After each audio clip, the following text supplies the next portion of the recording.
the Bible. Is it hard to understand? When it comes to reading the Bible, the first thing that comes to mind is the fact that this is the Word of God. The seals have been broken, and the truth is here. And when we go throughout the scriptures, when we go throughout extra biblical records, we find that the language that God employed, that He used to create the heavens and the earth, was the Hebrew language. Christ said, I came for the lost sheep of the house of Israel. But yet no one, no religious leader, no religious church out there anywhere can now identify the 12 tribes of Israel. Can we?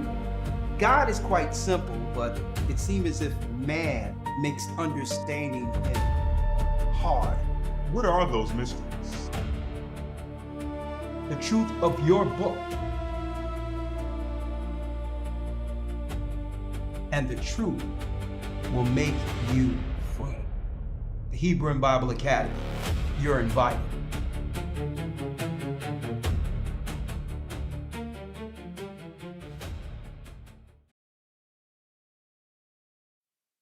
Blessings, blessings, brothers and sisters. We are the Gathering of Christ Church. Elder Rawchaa and Elder Lawya here, and we're on the watch. Let's go. Blessings, blessings. Hit the like button, please. Hit the like button. Let's go. We're on the watch. Come on. Whoa. The East is where we're from. Hit that like button. Come on. The 12 tribes of Israel. In 721 BC, The Assyrian king. he took us down. We fell. Hit that like button. Come on, brothers and sisters. Great escape we went. The Euphrates on the Lord watch. held the water still. To a land where no mankind dwelt, we went. Come on. The 12 tribes of Blessings, Israel. Yvonne. We Manasseh. Come on. Cubans. Ephraim from Puerto Rico. Naphtali from the Isles of Hawaii. The Lord is calling back Israel. Gad, the North American Indians. Simeon. Our highest gathering Israel. That's right.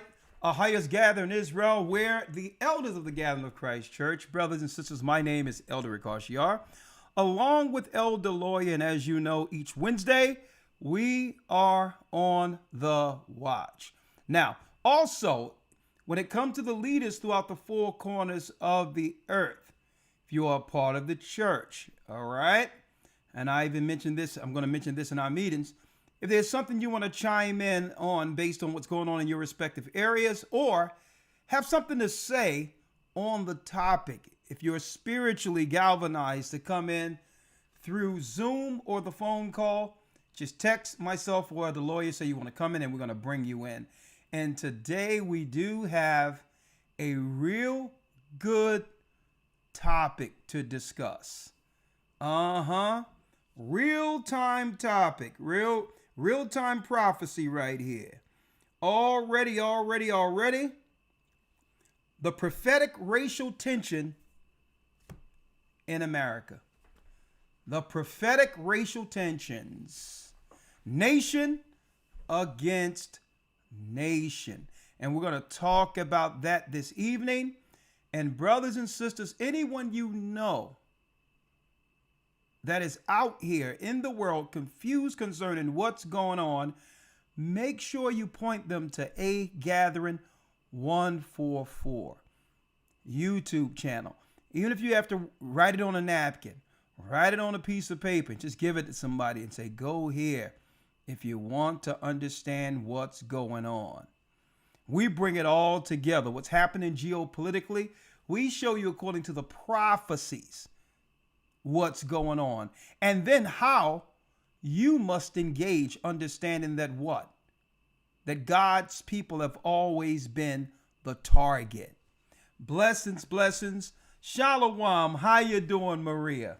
Boy, Maria doesn't miss a class. Bless you, sister. You've always blessed us with your presence. And I hope today the Most High inspire us to give you something that can add to to your scholarly mind, since you've been in almost every academy also. Blessings, Sister Maria. And guess what? Let's not harass the newcomers, okay? That they come in. Let's not put them down. If they put Jesus in the chat, we all know who they're talking about. Okay? They have good intentions when they say Jesus, like we had coming up following Jesus. They just don't know right now, right? So we know who they're talking about, and guess what? In due time, they're going to realize Christ's true name. But guess what? It was them believing in Jesus that got them here. Okay, so again, let Christ work. Okay, lest we become a barbarian to them. Right now, that's who they identify with, that's the only name they've been taught. It's not their fault. So again, Jesus isn't Christ's true name, but it was prophesied that he would reveal his name. His name is Yeshua, our or my Savior in the Hebrew. She shall bring forth a son, and thou shalt call his name Jesus. That's right, Matthew 1:21. For he shall save his people from their sins. His name is Savior in the Hebrew. Yeshua, or if we're speaking about him, Yeshua.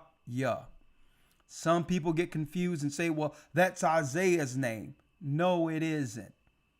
Okay, it sounds similar in pronunciation, but when you look at the Hebrew, it's two separate names. Okay, but still save is in Isaiah's name also. Okay, let me make that clear. Blessings. Let's talk about, someone asked me, what's going on with this Mandela effect? Is it real? No, it isn't real. It's a government psyop. Okay? Zeitgeist. Government psyop. Flat earth. Government psyop. They'll have us chasing our tail on things that have no relevance whatsoever when it comes to whether or not it changes our lives, whether or not it have any impact or use prophetically or out of the Bible. It has nothing to do with anything useful that we can add to our lives. It's a distraction while they're attacking us. And I'm glad you mentioned that, because we're going to point out a lot of the devil's tactics tonight in this lesson. Okay? There is no Mandela effect. But guess what? With AI, they're going to make you believe it's an effect. Because with AI, they're going to be able to do certain things to have people question whether or not it was real. Mm-hmm. So they've been setting the stage for this stuff a long time. But it will be AI. Now, before I go into the lesson, let me let you know that, guess what, brothers and sisters? Last Sunday, Elder Lawya, I was getting messages like, hey, this was one of the most impactful, important lessons to date in the Hebrew and Bible Academy. And it wasn't intended to that. We just taught it as the Most High gave us the Spirit to teach it. And it was put together in the spirit of understanding what? The beginning of our war. All of us are born in a war, and it doesn't matter what race you are. If you are human, if you are part of what they call the human race, if you are a nation who came into the earth, that's right. Every individual born in the earth is born into a war. And guess what? This particular lesson we did last week highlights that. But one piece that people very rarely talk about, by the time we see wars played out real time, what's ignored, that's right, what's ignored is the war that's within us. That's what we see with a war. That's after every other scenario was exhausted. At the very end, what we're seeing is what? A failure within ourselves. And I'm going to talk about that in the academy also. Not recognizing the war within us. The malignant root was identified. That's right. The sin that came with Adam that have us warring in our own bodies against what's right. So when we see wars, guess what, folks? We're seeing the after effect. It's the after effect of not being able to buffet that malignant spirit we're all born with. And it was highlighted in the spirit how Christ came to help us defeat through the Holy Spirit the war within us. By the time we see bloodshed, guess what? It is already played out, and we're seeing it's just a result of the original spirit. That's what we're witnessing. And Elder Lawya, week 2.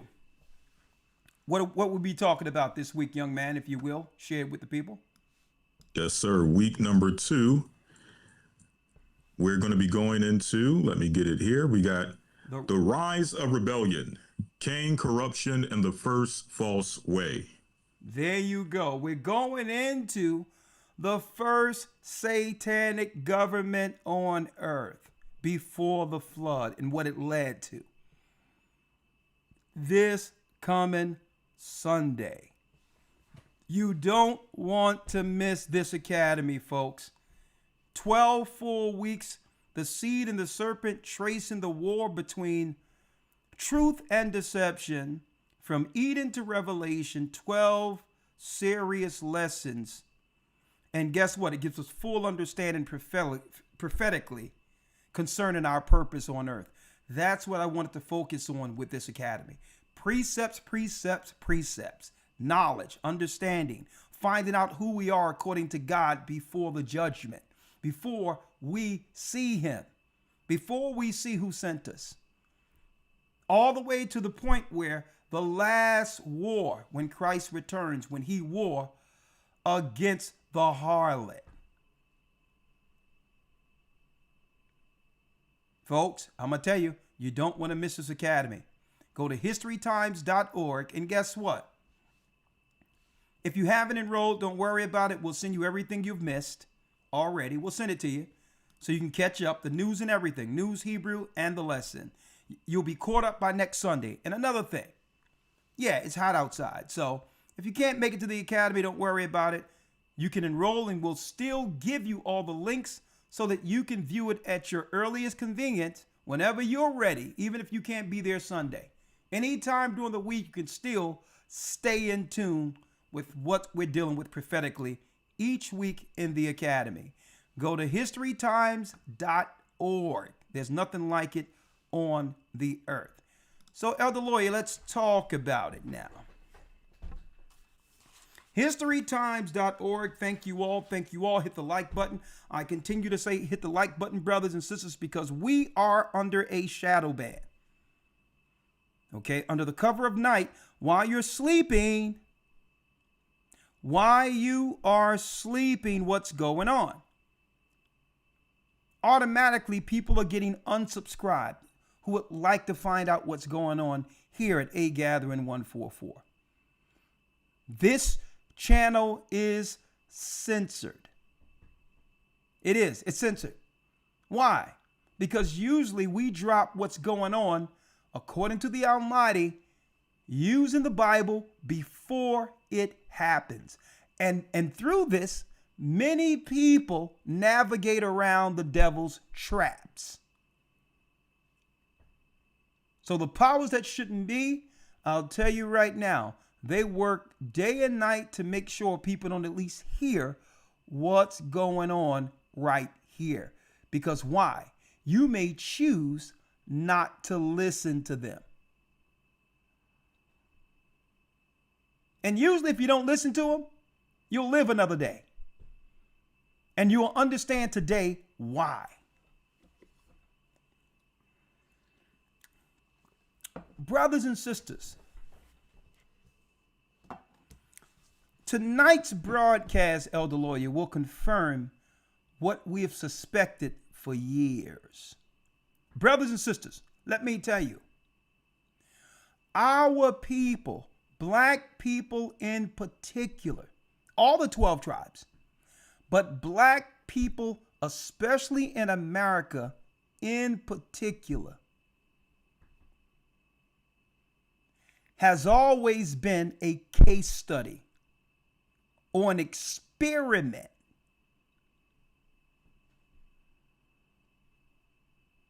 by the dominant, or what you would call the people in charge, the Edomites.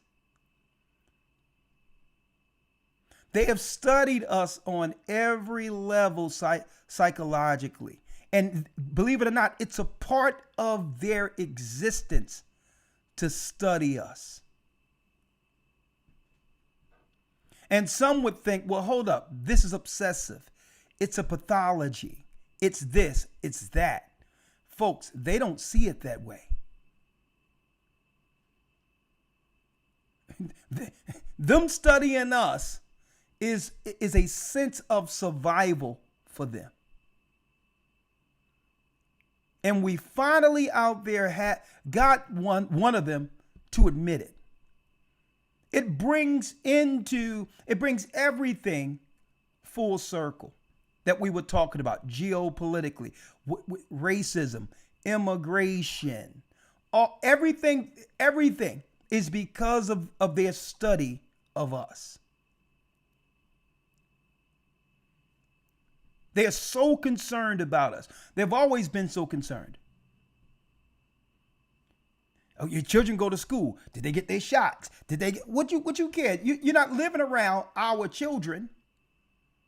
So our children wouldn't affect you getting sick. Why are you so obsessed with us getting some stuff shot in our bloodstreams? Our children. Don't tell me you care after what we have witnessed under the Tuskegee experiment. And I don't understand how our people keep falling for this over and over and over again, folks. We are their 24-hour case study, and they're doing it as a survival mechanism. Now, what do I mean by that? Let's break it down. Let's break it down. First and foremost, Esau, according to Genesis, the 25th chapter, is a what? A cunning hunter. A cunning hunter. Now, why must he use the wiles of cunningness? Or why must he use psychology? And think about this. We finally got one to say it, a white nationalist. And if y'all would like to chime in on this conversation, we'll have it. Now, another thing. People sending me videos of the brothers IUIC marching or whatever the case is. If that's a hill that they want to deal with, that's their business. But usually, let me tell you, when the marching has happened, the damage has already been done. By the time you hit the street, the damage have already been done. The question is,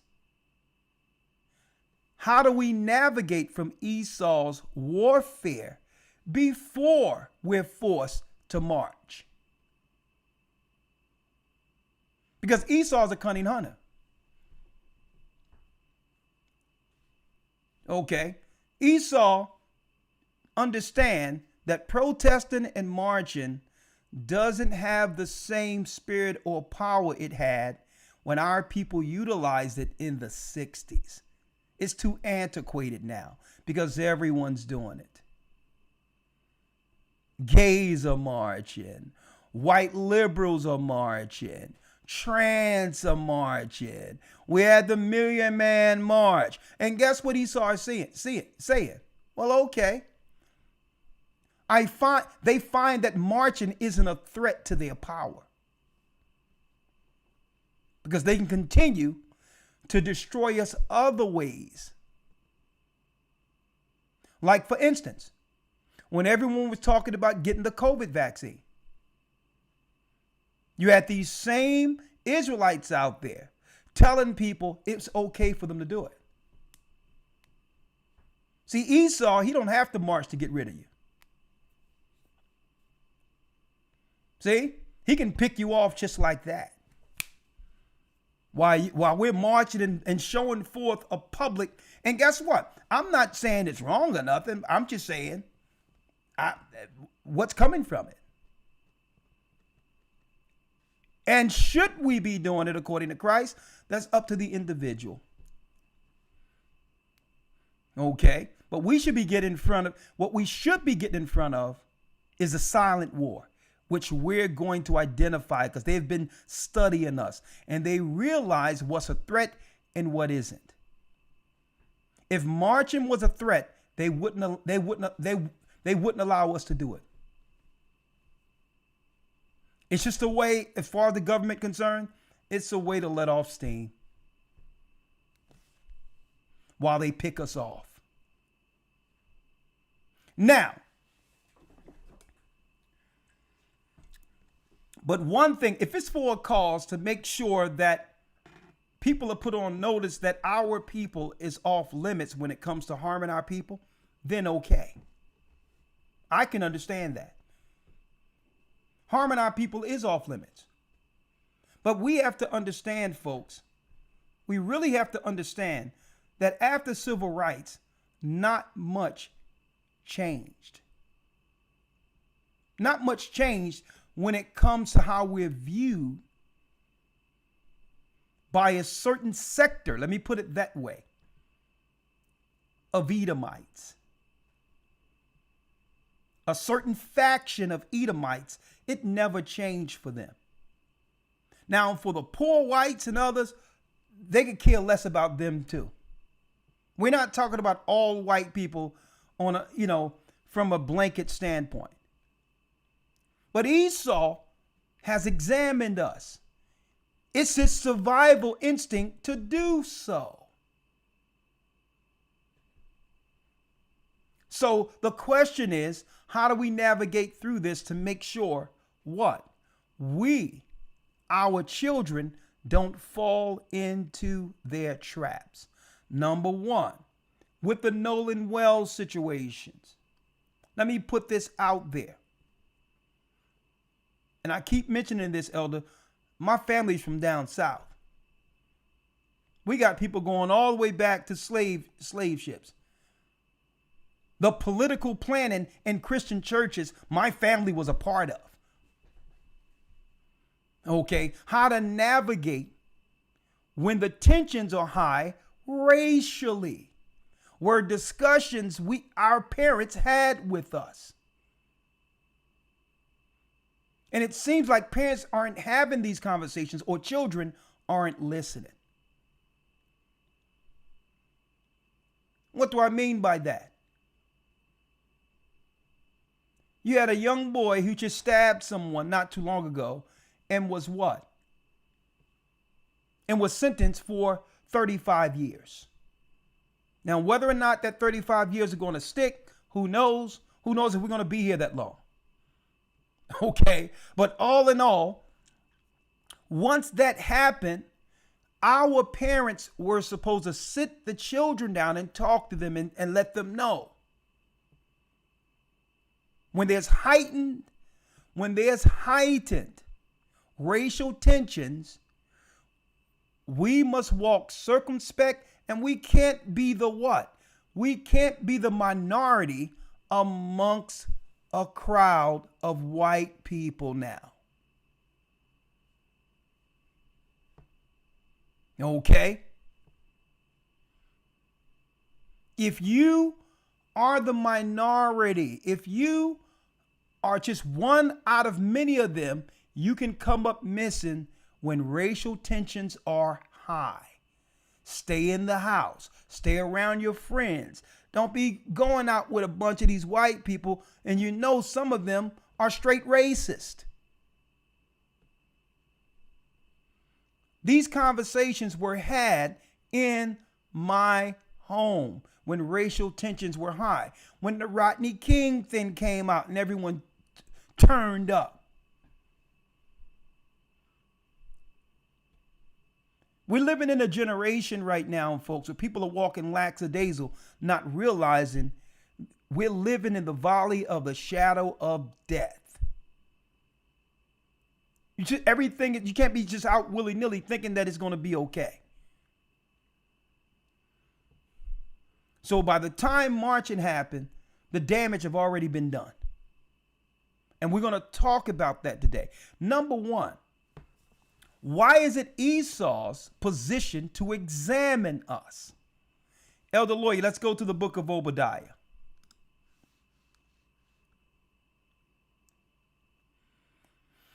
Let's go to the book of Obadiah. These are the things of how Esau is sorted up. The Most High, because the Most High have psychoanalyzed Esau from the book of Obadiah.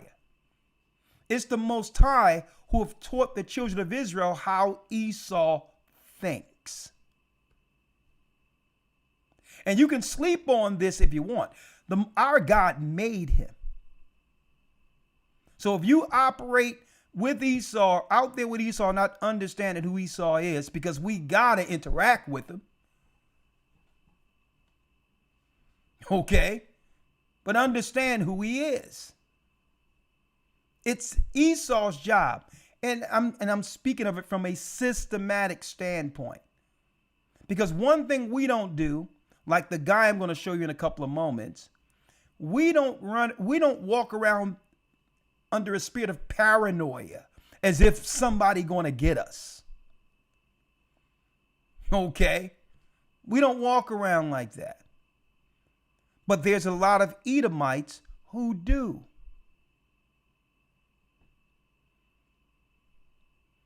Okay? And guess what? We can't downplay that or ignore that aspect. Okay? The book of Obadiah, brothers and sisters, give us the insight on how systematically, let me put it that way, Esau thinks.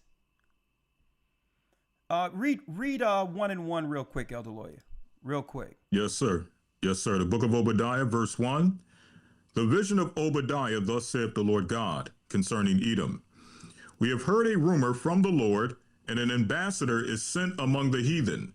Arise ye, and let us rise up against her in battle. Okay, this ambassador, brothers and sisters, wasn't Gumnanassar of Egypt. Okay? The ambassador are the Medes, who's going to rise up against her in battle. It's the Iranians. Okay? How do we know it's not talking about Gumnanassar? Because there's no prophecy of Gumnanassar or the Egyptians at the end rising up against Edom. The prophecy are the Medes in Isaiah, the 13th chapter. See, we deal with it strictly from prophecy. Not because there's a guy who said, well, I'm an ambassador of Egypt. How did the Israelites leave the Middle East black and come back white? Okay, no, the Egyptians are subjugated by the Western powers, including America. All right. Behold, I've made thee small among the heathen. Thou art greatly despised. This is the piece that we're going to discuss tonight.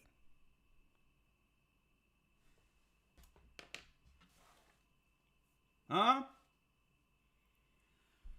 If someone is small amongst all nations, and they know they know they're not the majority. That's a lie. That's a Jedi mind trick. When you put all Gentiles together or all nations together and understand that Esau, or the so-called white man, is the minority, what tactics will Esau do, knowing that they're what? They're less in number than everyone else. And does that thinking make them dangerous?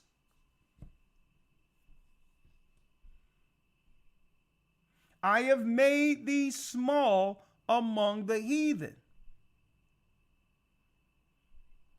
So there's a lot of thought that goes into Esau, knowing what happens when the people find out that they are no longer the majority. And again, because of what? What do people do who's paranoid knowing they're smaller? Well, one thing they do is they implement a level of what?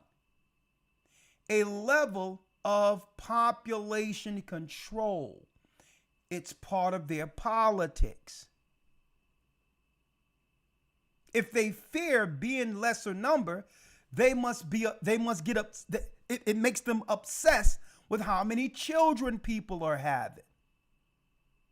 See that? So automatically, it's nothing to us, but it's everything to them. We're just having family.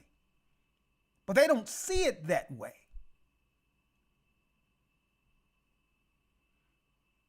They're dealing with the level of paranoia, of pathology. And we had one who actually admitted it. I'm going to show you. So what are they willing to do knowing they're the smallest? At one time, they didn't care, because as long as we thought that they were the chosen, as long as we thought that they were Jesus, as long as we revered them as heroes, there was no threat. See? You fight for heroes. You uphold your heroes. You protect your heroes. But once what? Once the veil came off and we started to realize that amongst their people, there are no heroes. There are no heroes. See, the heroes are usually the underdogs, the people who've always fought against injustice and have extended that justice to everyone else. What happens when people start looking at Esau as the bully? They feared that.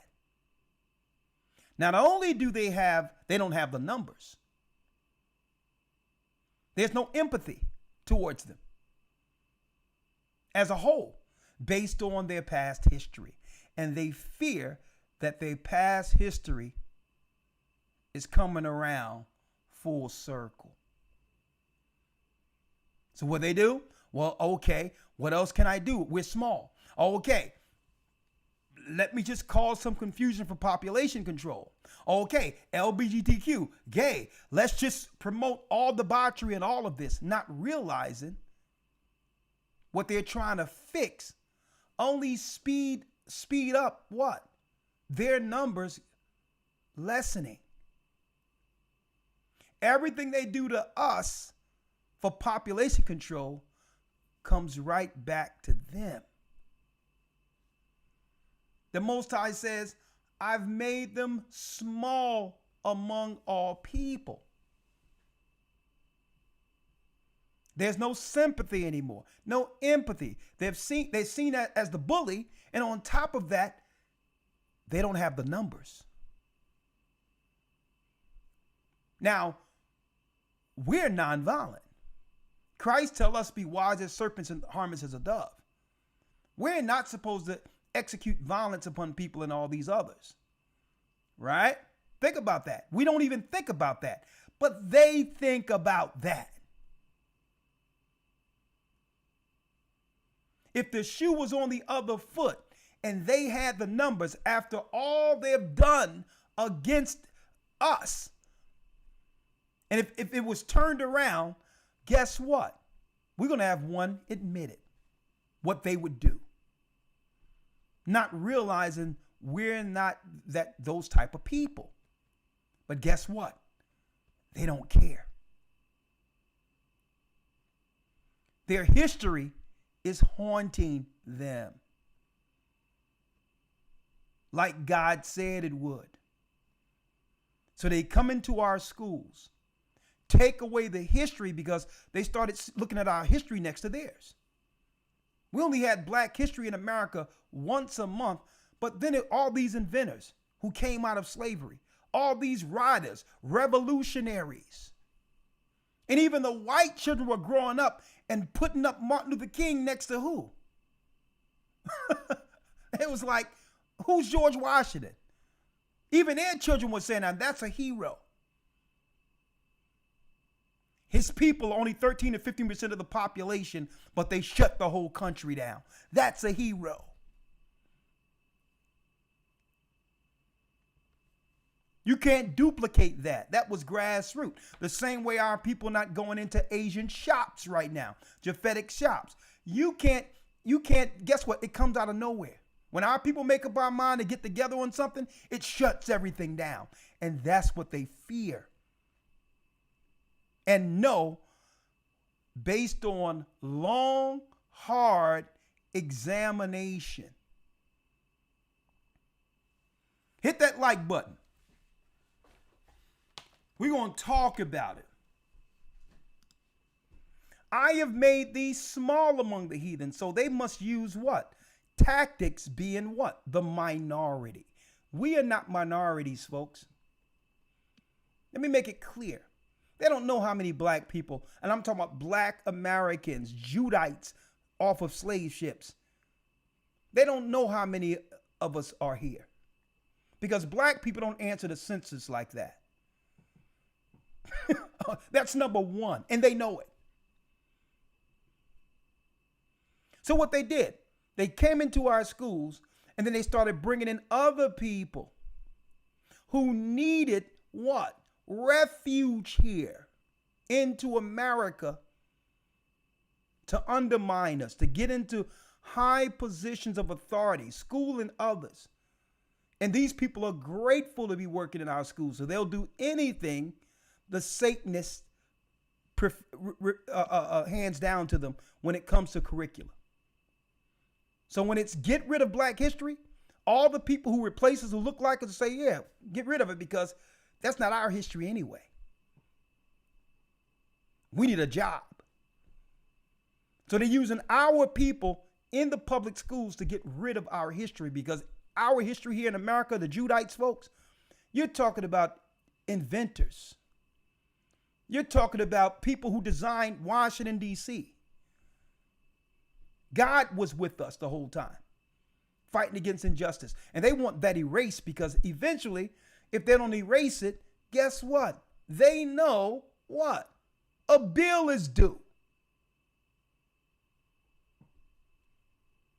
See? So they want to erase it out of history. They don't want people to understand how the world began to consider justice for all people. Only through a minority who fought slavery. Because what happens if this begin to galvanize the children of Israel throughout the four corners of the earth? Now, Esau, he wasn't really concerned about those who he had under the religion Catholicism. They were still under the Magi or the wizard. It was these Negro slaves who was practicing some weird Christianity outside of regular theology who had their own thing separate. Christ have always been with us.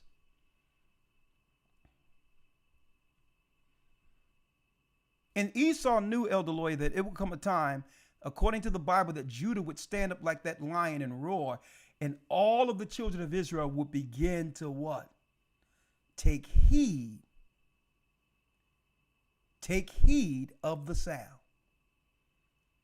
So this is why they're undermining, bringing East Indians and others. Because I'm going to tell you, this is why they're doing all this. This is why the Democrats are going crazy, trying to bring numbers of people, whether they are citizens or not, because they need the numbers. The number give them the seats. The seats allow them to be able to do what? To distribute the wealth of the country to whom they deem is a part of the agenda. We're going to talk about that too. Brothers and sisters, Judah, the black men in America, have always been their case study. The Bible says that Judah would be at the neck of the enemy. And one thing about Judah, Judah will do it not for himself. Judah have never been a selfish people. Judah have always been a selfless people. Everything they've done, everything our people have done, we always wanted others to share in whatever we were blessed with. That's the old Southern hospitality spirit that we didn't know that was Christ all along. We don't want it for ourselves. We want it for everybody. And that, folks, is what threatens them. So being the minority, Elder Lawya, let's see what they would use as a tactic, knowing that they are the minority. Let's go to Wisdom of Solomon, the 2nd chapter.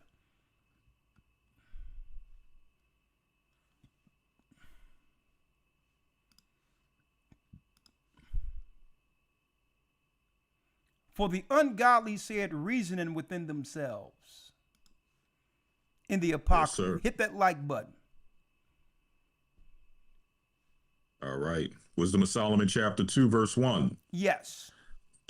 For the ungodly said, reasoning within themselves, but not aright, our life is short and tedious, and in the death of a man there is no remedy. Neither was there any man known to have returned from the grave. For we are born at all adventure, and we shall be hereafter as though we had never been. So they operate without faith, without hope. They believe this life is all you have. There's no aspirations for them beyond the grave. The Most High is telling us how they think. Now, guess what? They have the right to think whatever they would like. Understand that. But the Most High have given us the insight so that we'll understand the pathology that's up against us, because we're talking about the ruling class. It's not as if we can go somewhere and hide from what these people do or how they think. We have to live in a world with them. So knowing is half the battle. For the breath in our nostrils is as smoke and a little spark in the movement of our heart. So really, they don't see life as we see life. That's why they wonder, how can these people be so happy yet poor? It angers them, folks. How can a people with nothing be so happy? John Lennon told you, folks. The Beatles told you, money can't buy you love. You know how much money the Rockefellers, with all the billions and trillions that belong to the Rockefellers right now, and the Rothschilds, you know how much they would pay to know what it feels like to come out of slavery, Reconstruction, and not have any money but a loving family who believe in God. To see your children grow up strong in their core belief in the Almighty, to know, guess what? Everything is possible standing with our God and our Christ. There's a certain level of total solace and peace that comes with the people who know they're right with God. See? The Rothschilds and all of that. They don't know what that feels like. What that feels like to be oppressed and have a release through the Spirit by being able to articulate through song your struggle. Where something as heinous as captivity and destruction becomes a beautiful melody. Brothers and sisters, they are enamored at that. That we can take the worst tragedy and turn it into something profitable for our spirit. Money can't buy that, folks. With all the money you have, if it doesn't transfer to some peace for your family, what good is it? And they sit there and they examine us, poor, but yet happy. And they want it. And then they see us and how we grow old gracefully.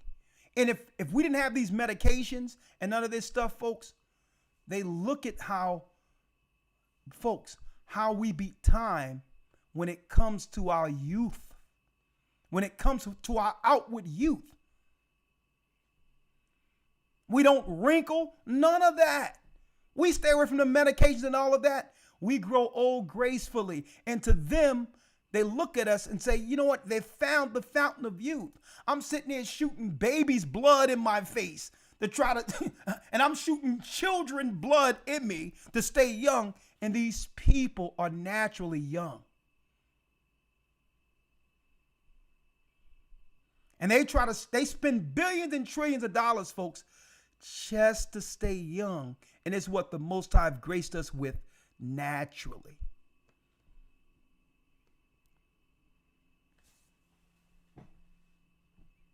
Money can't buy that, folks. That's why they accumulate all this money, but they end up leaving it. They leave it to their dogs or leave it because it really doesn't transfer into what they truly want. And that's peace. Well, brothers and sisters, peace is an impossibility when all you have done is war.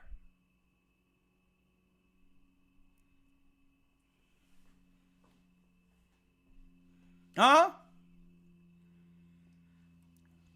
So the Most High has given us some insight to why they examine us so. Let's go down to the 10th verse. So because they don't see life as we see it, it's an envious spirit. It's envy. Some people say it's jealous. I would. It's more so envy.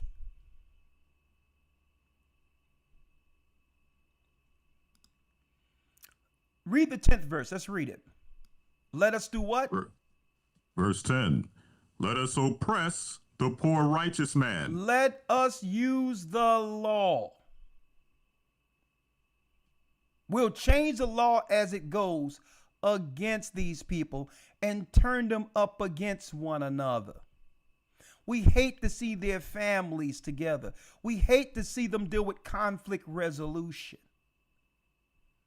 So we need to engage ourselves under the guise of the legal system, where we're looking at a bunch of people with problems of their own sitting as judges over us, going to them to resolve something like we're children. And these people, some of these people are out of their minds who are in these positions, folks.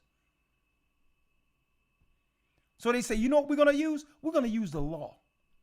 Let us suppress the poor righteous man.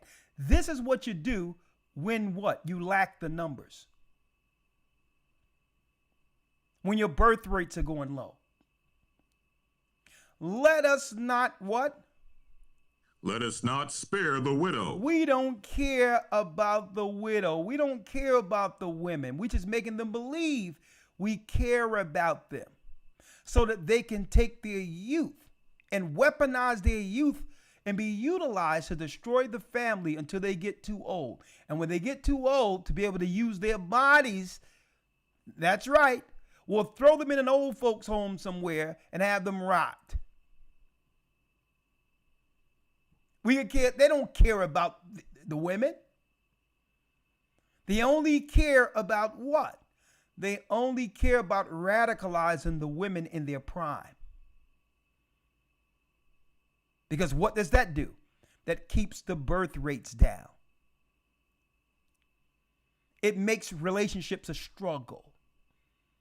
It have it where men and women check out, and by doing so, you're having less children, and now white people who fear they're losing the numbers can catch up and have children and fertility and all these things as a sense of systematic survival.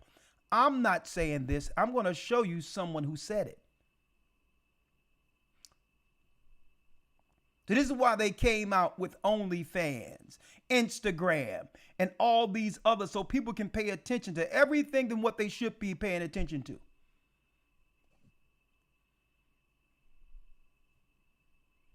This is why they came out with that. Speaking of that, check this out real quick, Elder Lawya. I'm going to show you why they study us as a pathology. But before I do that, do y'all know this, folks? Ever so often, I look into the world of psychiatry and psychology, because that's where the Wizard of Oz works. Okay? Esau controls the earth through psychology. Why? Because he don't have the numbers. So he have to trick you into believing he's more powerful. The Wizard of Oz. The National Library of Medicine. I always look into Esau's psychology. Do you know, do generative AI chatbots increase psychosis risk? You think they didn't know this when they released AI? A growing body of clinical trials and meta-analysis shows that generative artificial intelligence chatbots can reduce psychiatric symptoms, confirming their therapeutic potential. They said that first, right? But check this out. Check this out, Elder Lawya. Look at this here.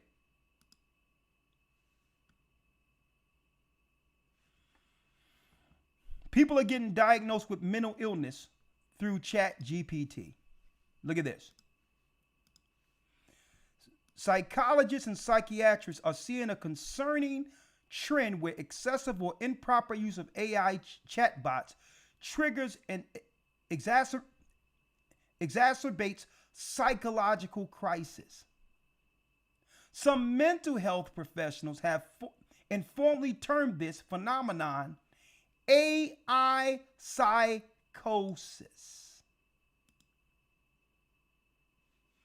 AI psychosis.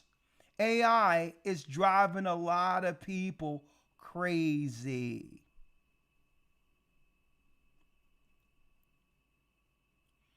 But folks, that's just the beginning. You think Esau didn't know what he was cutting loose?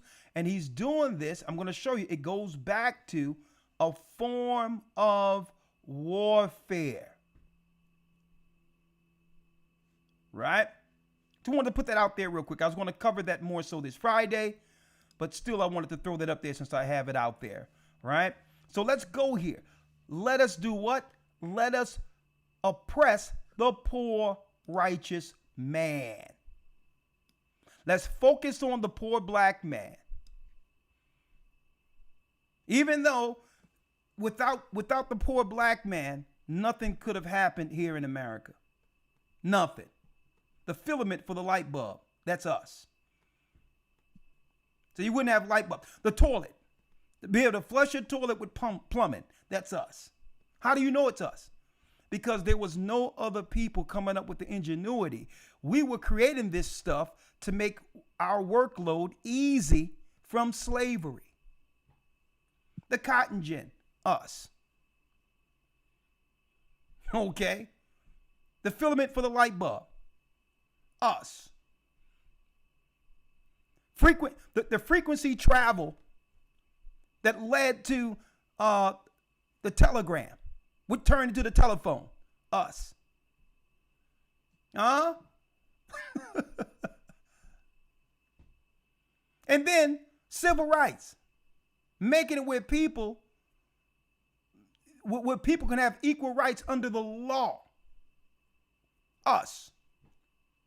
So they say, let us oppress the poor righteous man.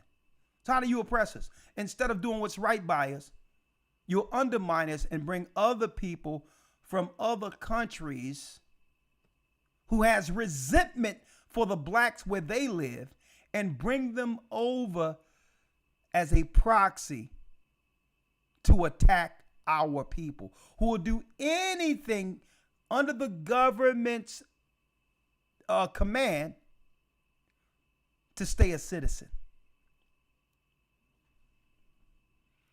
Let us oppress you'll bring them from afar.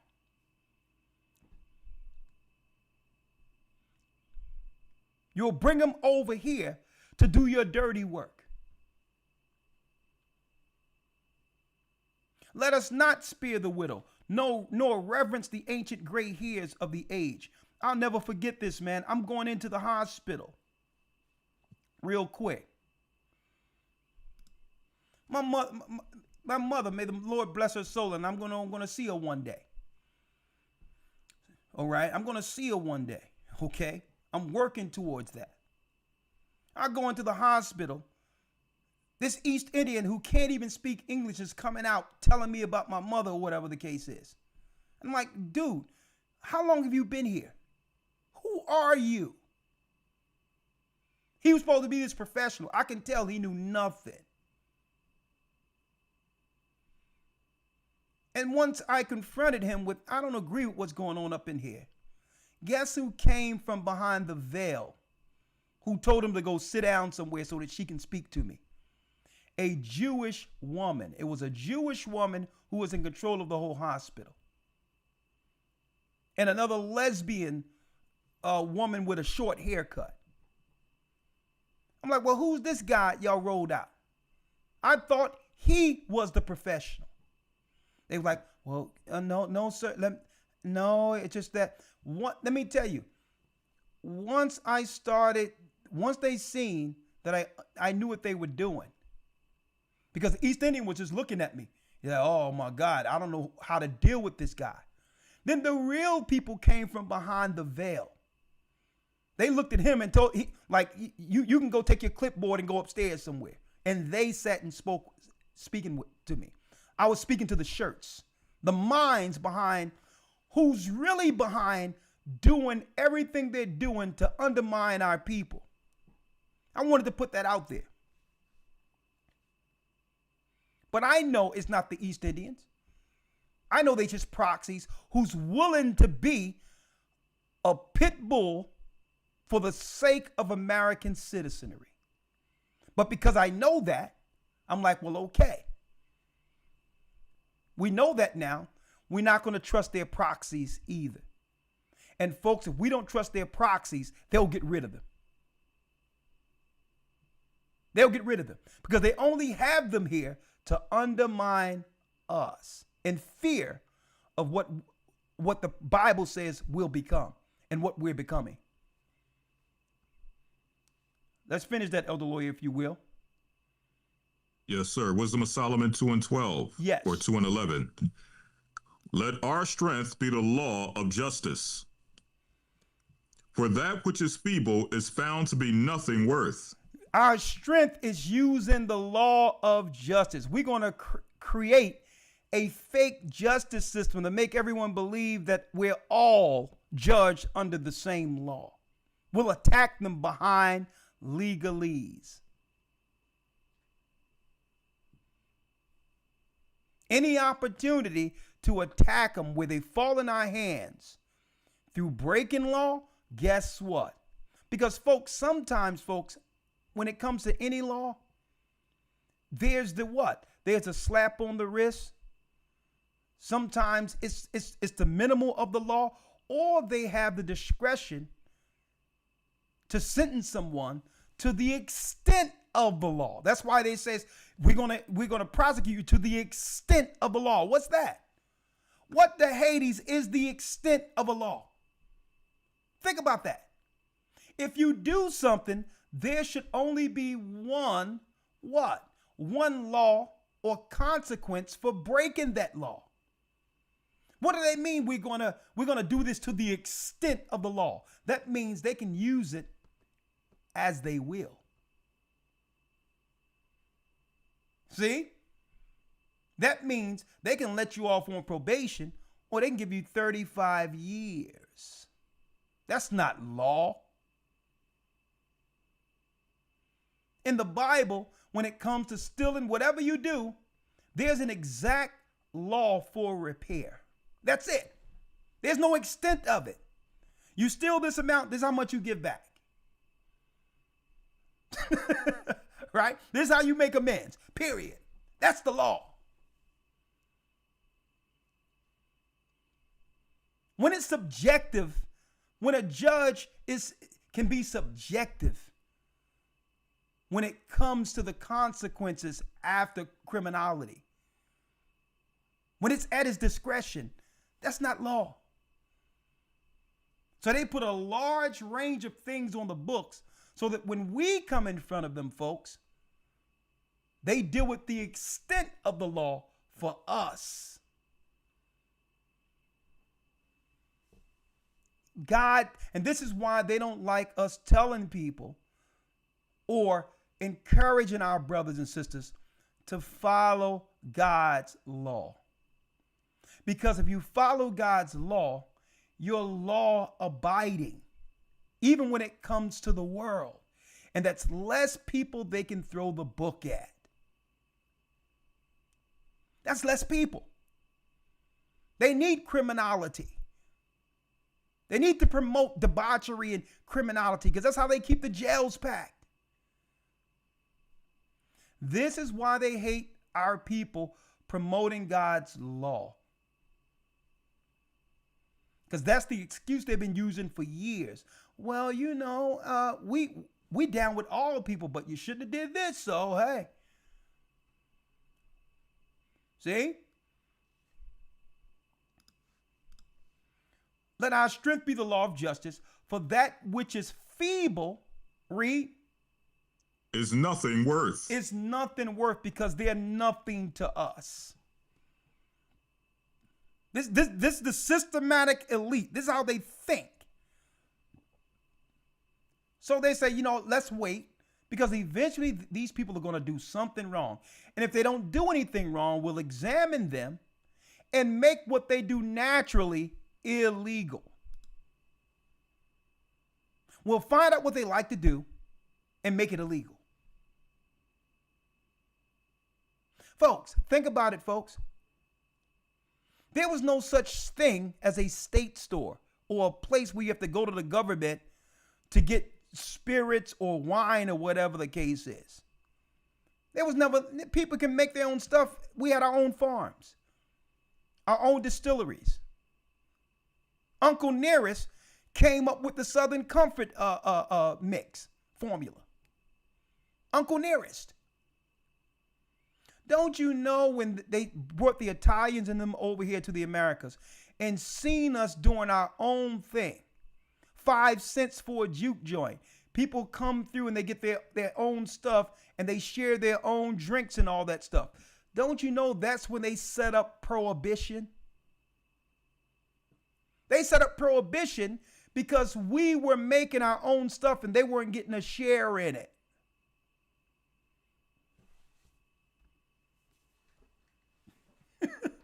Prohibition. So they seen one of our people. We was coming from down south. We were bringing a barrel of stuff to Harlem during the Harlem Renaissance. And they stopped. You can look this up. They stopped the wagon. And guess what? Instead of taking the stuff, they tainted the barrels with formaldehyde. And say, go ahead, boys, y'all can take it. And by the time the good stuff that was made got to Harlem, it was poisoning people. And they used that to set up laws for prohibition to take our power away, being able to make resources for ourselves. And now it becomes illegal. Prohibition. So they look at what we do naturally and then they taint it. They destroy it. Music, the blues, all of this, folks, was segregated. You had the white music that they call, if you do their music, you're crossing over. All of our music came out of the blues, the Christian church, and the struggle. But it inspired us. A change is going to come. Say it loud. I'm black and I'm proud. And then they came in and signed artists and tainted that. Now look at the music. It leads to what? It leads to what? Crime. Everything we do in examining us, they put their hand in and they turn it bad. And the Bible says what? They would do this. Let our strength be the law of justice, for that which is feeble is found nothing worth. Therefore, let us lie in wait for the righteous. We're going to sit back and examine them, and eventually they'll slip and we'll get them. We're just going to wait. They've already placed all the traps out there. We just lie in wait. Okay, you're going to have a child, and eventually your child is going to have to be birthed under us. Wink, wink. A matter of fact, let's make sure we give them vitamins. You're going to need those vitamins to help your kids. They'll lie in wait. Then your child looking around, slobbering and everything else, they'll look at you like, hey, normal to me. Look like your child normal to me. Well, my child was fine at first. Well, listen, we don't got nothing to do with that. That's a natural thing. Here's a number to call for a specialist, okay? Okay, your child. So what? Your child's brain is scrambled. Hey. The guy who did it is probably back in India. Okay. Therefore, let us lie in wait for the righteous. Because what? Because he is not for our turn, and he is clean contrary to our doings. He upbraideth us with our offending the law, and objective to our infamy the transgressions of our education. And this is why they have a problem with us. Because the righteous upbraideth us with our offending the law. We're telling them that we're showing their hypocrisy before the world. See? You offend the law. How can you be the upholders of justice for the earth? You've enslaved and destroyed our people. Here it is, a white person who's a Jew that have nothing to do with America, who had nothing to do. They weren't even in the Holocaust, but being a Jew, they get a land. Even if their family wasn't in the Holocaust, they get a land and all that. Strictly for being a Jew, a white Jew. What type of law is that? When our people have suffered under the hands of all people and guess what? Have never got any justice for the slavery and everything we've done to build this world. So this is why they want to bury history, folks, because we'll never let them forget this. And we'll always use 1948 as the starting point. You can't say that you can exact justice for some white people who, if they identify as Jews anywhere on the earth, even if their family not in the Holocaust, they have dual citizenship and a place to be, and is getting funded out of our tax money. See? So you can't have that and not make amends for the slaves who build everything. And they know we're never going to allow them to forget this, folks. And we object to our infamy, the transgressions of our education. And we tell them how ridiculous their school systems are. Your best and your brightest are meant to uphold the honor and the forward upward mobility when it comes to the country. The stability of the country is off its educated. The future of the country is based on its educated. The politics, everything comes out of the educated, folks. So we tell them their education is stupid because here it is, the people you need, the great minds to have your country going forward, you've placed them all in debt.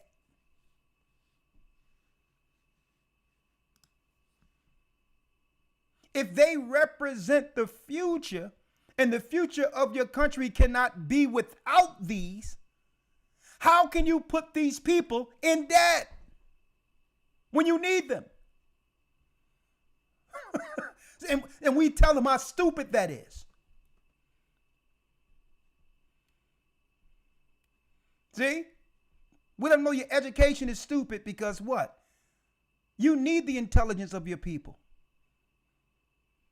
This is what grants are for. This is why the country will set aside grants to make sure that, guess what, the best and the brightest, they uphold the ingenuity and future of a country. I mean, think about this, folks. Michelangelo, inventor. Leonardo da Vinci, they weren't just painters, folks. They were inventors. Can you imagine the Vatican and others putting their great inventors in debt?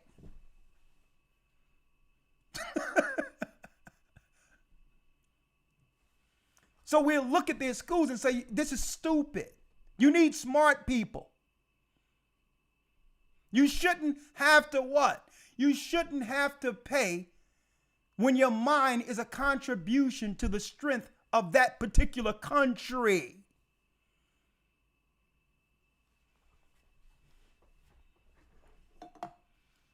So we look at their education as stupid. You go into one of these liberal schools and they got trans studies. How does that transfer to the future and betterment of a country?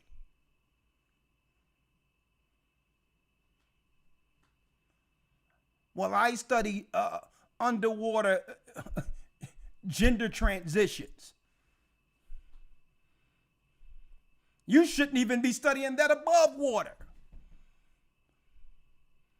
This is the nonsense they have done to this country.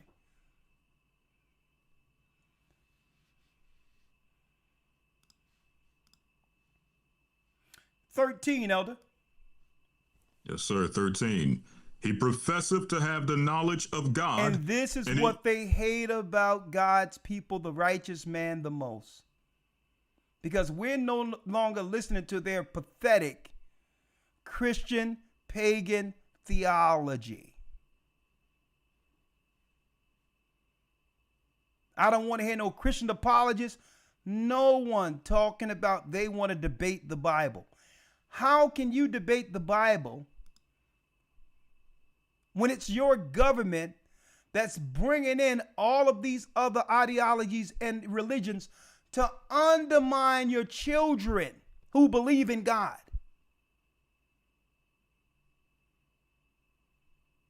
Okay, so you're fighting with the wrong people. It's your government that's bringing in Hindus, that's bringing in Muslims, that's bringing in atheists and all these others. So don't try to talk to us about some theology when you're not doing anything about the minds of your children getting totally decimated by pagans. And guess what? And this is what these white people are concerned about, because they're going to affect the white Christian children more so than us. Believing in God has always been a way of life and survival for us. So it doesn't matter what happens. Our people, you always have a larger number of believers amongst black people in comparison to any other race. So you should be more concerned about the pagans that are coming over. You think they're undermining us? They're going to destroy your children. You think your children don't believe anything now? Black people will always believe in God, Christ, and the Bible. That will never change. It's your children. They're gonna twist the minds of your children. Okay, your children are gonna have Buddha sitting on a mantelpiece. You think you bringing these people in to destroy us? Nah. They're gonna come after your children. He professeth to have the knowledge of God, and he calleth what? And he calleth himself the child of the Lord. And we know that we've always been the children of Israel. Your DNA test is straight garbage. We don't need a DNA test to know who we are. It's straight garbage. Y'all came up with the DNA test to further confuse black people because white people could care less about that stuff. They're always a mixture of German, Russian, right? English, Ireland. So they don't really care about that. They're white people. They brought in that DNA test at the same time our people were finding out that they were the children of Israel. That's all that DNA test was. To pacify the people who are confused concerning their past. He professeth to know the knowledge of God. We do know the knowledge of God because the Bible is our history. The people in the Bible are our actual physical family. It has nothing to do with a belief system either. And he calleth himself the child of the Lord. Esau don't like this. Why? Because if we start calling ourselves the children of Israel, then questions arise. Well, who the hell are they then? They don't want to answer those questions. You know why they don't want to answer those questions? Because they can't. They can't answer those questions without exposing themselves. So we don't want to hear that crap. All people can be a Jew and all that. Nah, who are the Israelites? Because the Israelites isn't because of religion. There's Israelites right now in my community that I grew up with who belong to a mosque and are Muslims. There's Israelites who are atheists.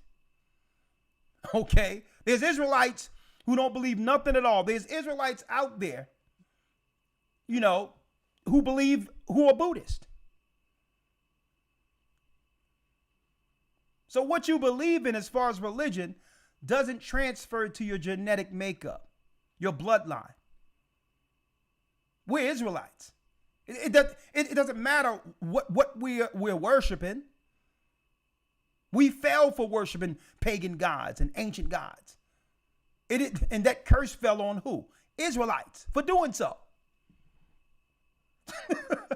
Think about that. So it's not religion you follow and that makes you an Israelite. It's your bloodline.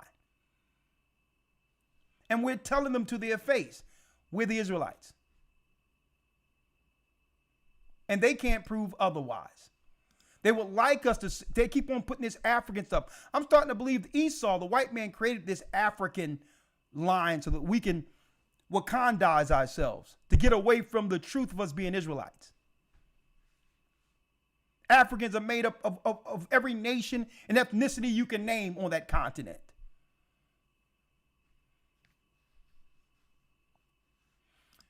Read the 14th verse.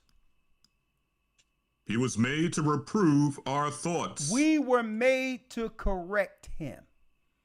And folks, that is what's going on right now. Elder Lawya. Yes, sir. There's a guy, a self-proclaimed white nationalist. He came out of nowhere and he called in. I've seen it from another guy, but I had to go directly to Tariq Nasheed's video. He called in and he spoke everything what's really going on with them out loud. What are they thinking? Listen to this. Listen to this if you can hear it. Foundational Black American population as they compare to the... I think it's 52 minutes. Let me get to 52 minutes. 52 minutes. I think that's where it's at. A white nationalist called in. At the 50-minute mark, listen to this. Yeah. Oh, are they about black women?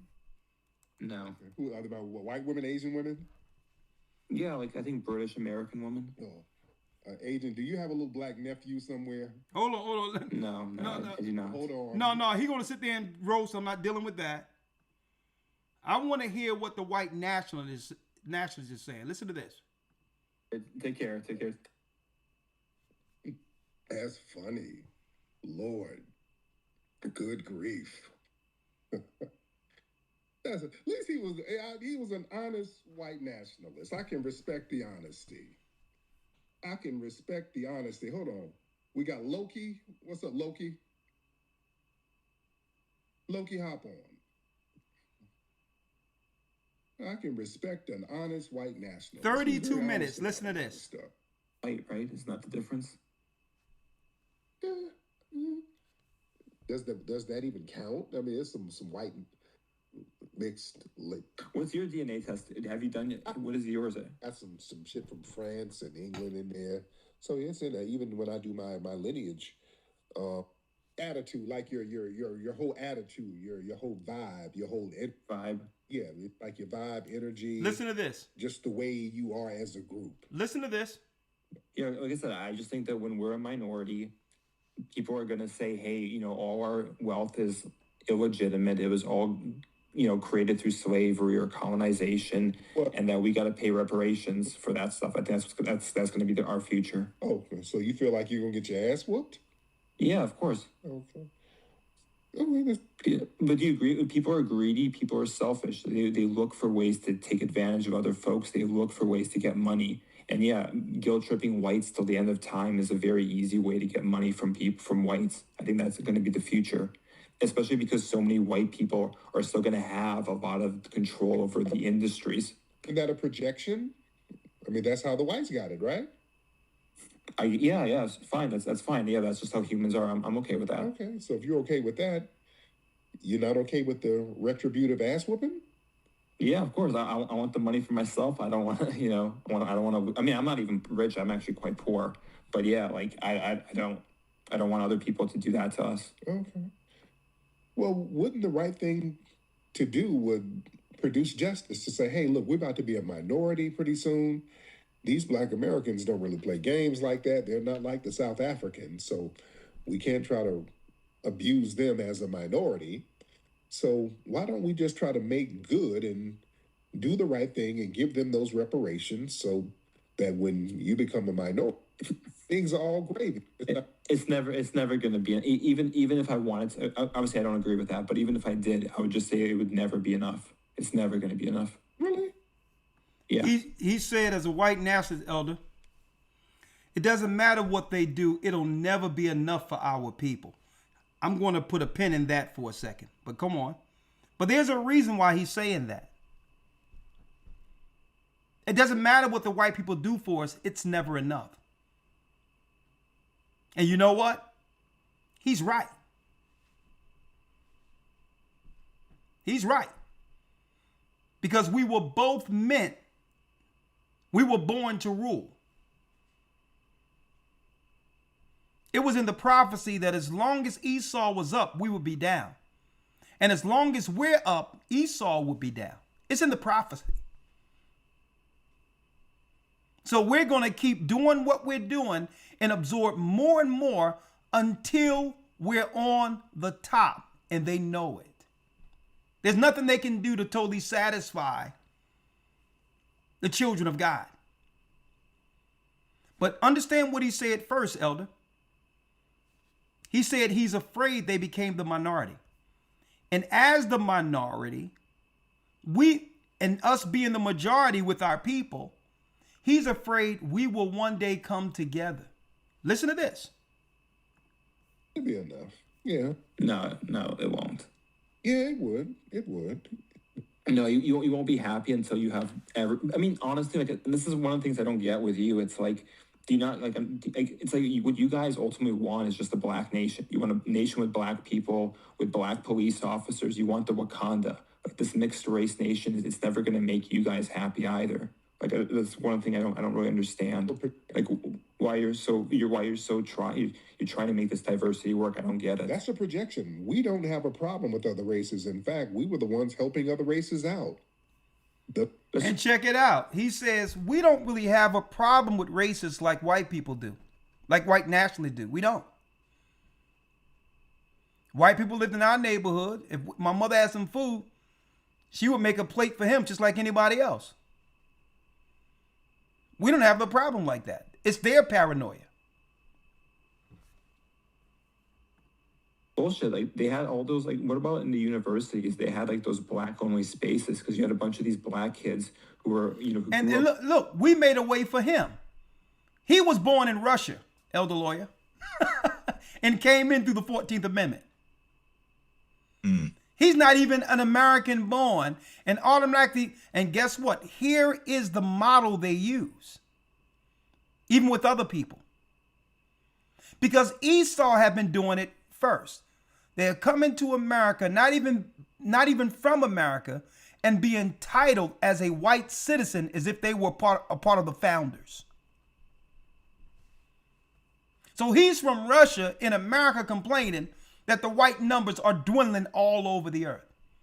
So the question is, what is this man willing to do based on the circumstances? Because we cannot change the numbers.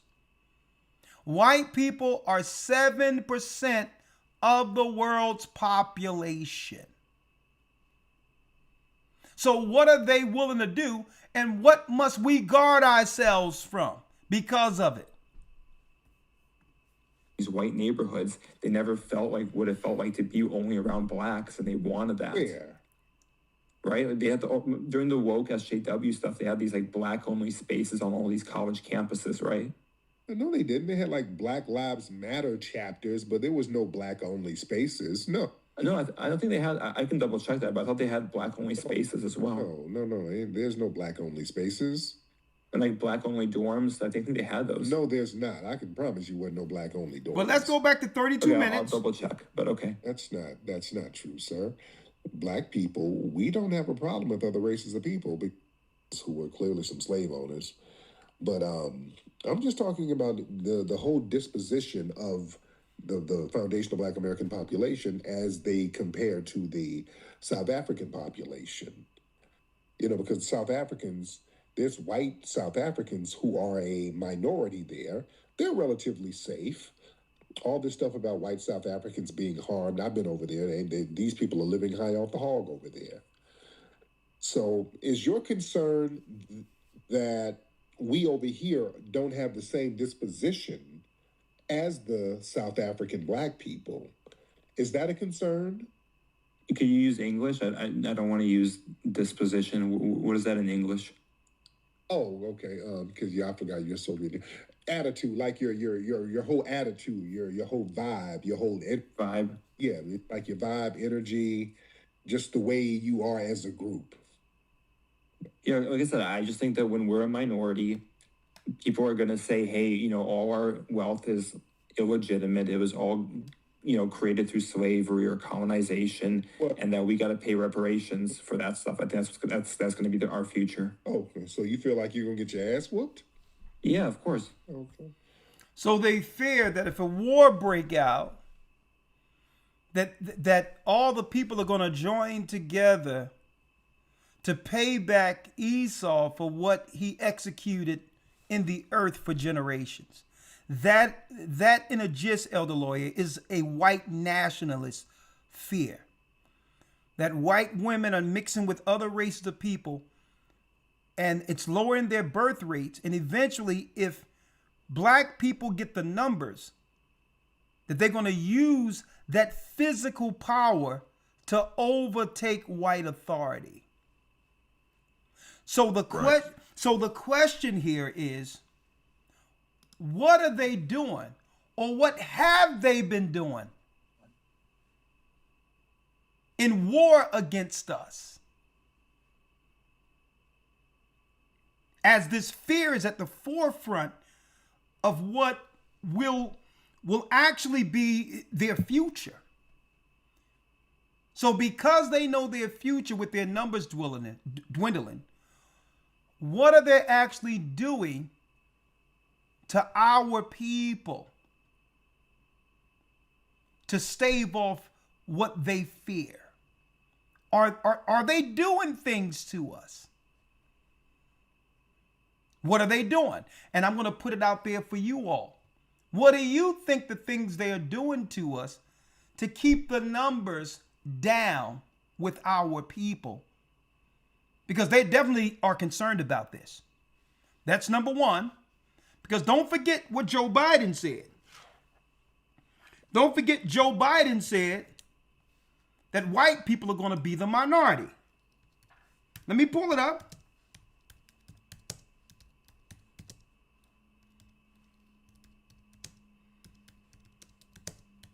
So this is something the authority, brothers and sisters, are afraid of. Look at this. This is Joe Biden. So there's a second thing in that black box. An unrelenting stream of immigration. Non-stop. Non-stop. Look, he says another thing in this box 9 years ago, Elder, is a non-stop stream of immigration. Look at what we're up under on C-SPAN. Fair use. Listen to this, folks.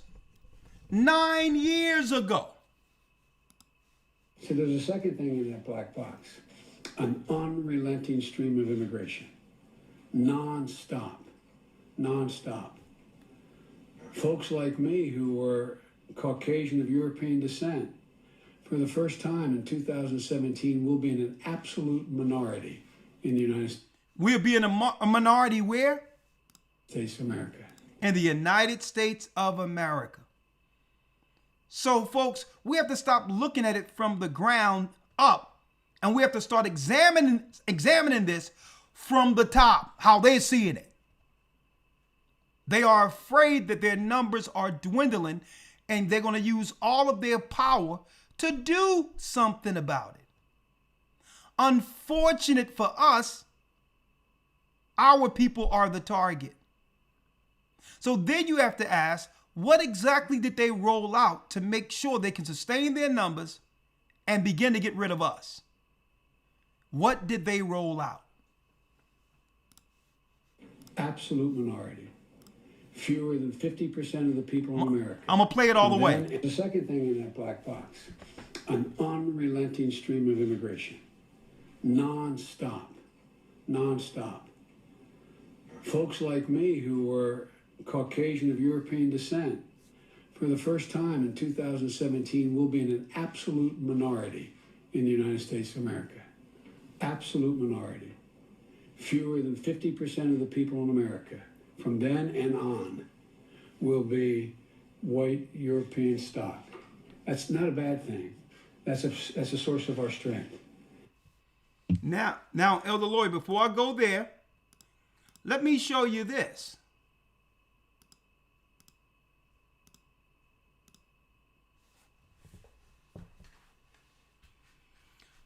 The House Republicans resurrect Save America Act by adding it to the spending bill.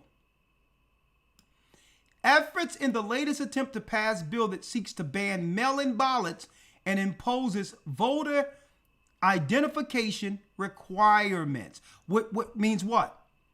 We know that any politician needs seats so that they can be what? The majority to allocate the finances over the country or through states. So they're over the money distribution. So in order to be over the money distribution, they must have the numbers. The Republicans in position now are saying, okay, in order for you to spend any money in the future budgets, you're going to have to agree with the Save America Act. What is the Save America Act? The Save America Act, Elder Lawya, is making it where if you're going to vote, you have to prove that you are a citizen of the United States and must have a legal document to prove so. Now, it's a shame. I've been through many countries. It's a shame that America have to pass a bill to say you have to be an American to vote. But this falls in line with what we're showing you here. The Democrats are losing full power because they use the immigrants to undermine us, so that they can get the number in seats, and through the seats, they can distribute the money based on their constituency. But they didn't have the real support with us because they helped destroy us. And at the same time, we're bringing in the replacements. See? So he says, no, any future bill will be without mail-in ballots, because what were they doing? They were going to old folks' homes. The immigrants was coming over in all these positions over old folks' homes and all of that, having people in these old folks' homes, these care homes, filling out mail-in ballots. On top of that, they would have many people living in one house that they came over the border, and they had one address where there was 150 people at one address who sent in mail-in ballots, and all the mail-in ballots went to an immigrant who put them into the voter rolls. So what is he doing? Trump is sending all the people back.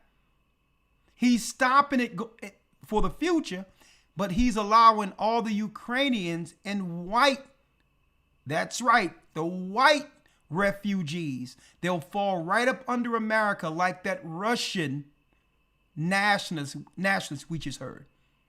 All white people are Americans by default if they get past the border. See? And they're doing this for the sake of sustaining their numbers. That's what this is all about. Esau has been made small among the nations, and what they're doing is for survival. So I wrote this down.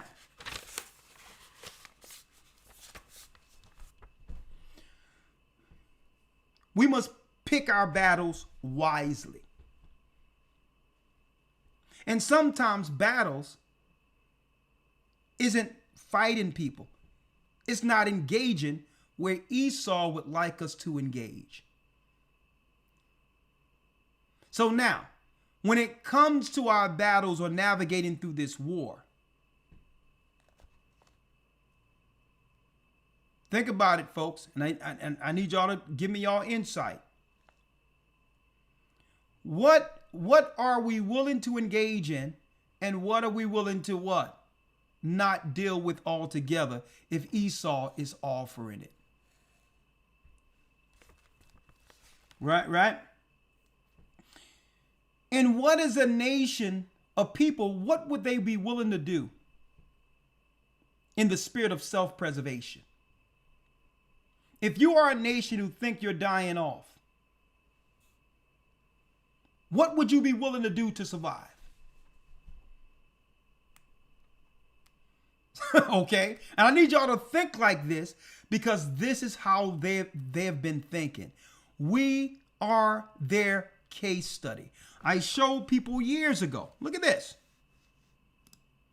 I showed people a couple of weeks ago. Look at this. African American attitudes towards Israel. They did a whole survey, a Christian Zionist survey, examining our people when we could care less about what they're doing, but yet they examine us. They want to know what we're watching, what we're thinking, all of that. See? Because there's a level of paranoia that comes with what? Galatians 6 and 7, you reap what you sow. They see everything that they have sowed in the earth is coming back around to them. And guess what? They are panicking. Even before this, look. Cambridge study. Cambridge study. Folks, they've been studying us since slavery. The black Jews, the religious challenge of politics versus religion. Us being Israelites has always disturbed their politics, folks. So they did a whole Cambridge study from Cambridge University on whether or not our people found out we were Israelites throughout society and how that affects them. Because they need the sentiment of them being loving Christians, God's chosen people as Jews, to continue what they're doing uninterrupted. So they've been keeping their eye on this for a long time. Folks, let me show you how long they've been looking at us. Amongst the many religious groups to be found in the United States, one is remarkable and very little known: the Black Hebrews. Number one, all the Hebrews we read in the Bible are black people. All right, this is no black nationalism. Okay. This group shares structural characteristics common to many minorities. We're not minorities. You put all of the Israelites together, and we are the majority of the earth. The Bible says we are the sand of the sea that cannot be measured nor numbered. Esau made us the minority by dividing us into separate people. They're the minority. By a dual identity derived from experience in slavery. And listen, folks, this is Cambridge University. Number one, they just want to attach us to Africa. We ran into Africa after the Edomites sacked Jerusalem. We are not from Africa. Let me repeat that again. We are not from the new bordered map of Africa. Because if you put northern Africa into the modern day map, folks, Israel is northern Africa. So we are not from the continent of Africa. They just reshaped the maps. We're from Israel. We ran into Africa. They have this thing where they like to pigeonhole us continually into Africa. And there's no shade against the people in Africa because those are our people. But Africa isn't the starting point. And if you want to talk about the starting point is Eden, which would be determined as northern Africa, the Middle East. Now look at this. They've been studying us and they try to play stupid as if this is something that happened since the internet came. Was there internet since in 1960 and 65? Cambridge was studying us as Hebrews in the 60s. There was no internet.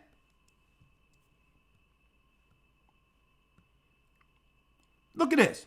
New York, Chicago. Thousands of blacks, not thousands of blacks who believe in Judaism. That's a lie. These are thousands of blacks in the United States from Chicago and New York who knew they were Israelites before the internet. Look at this here.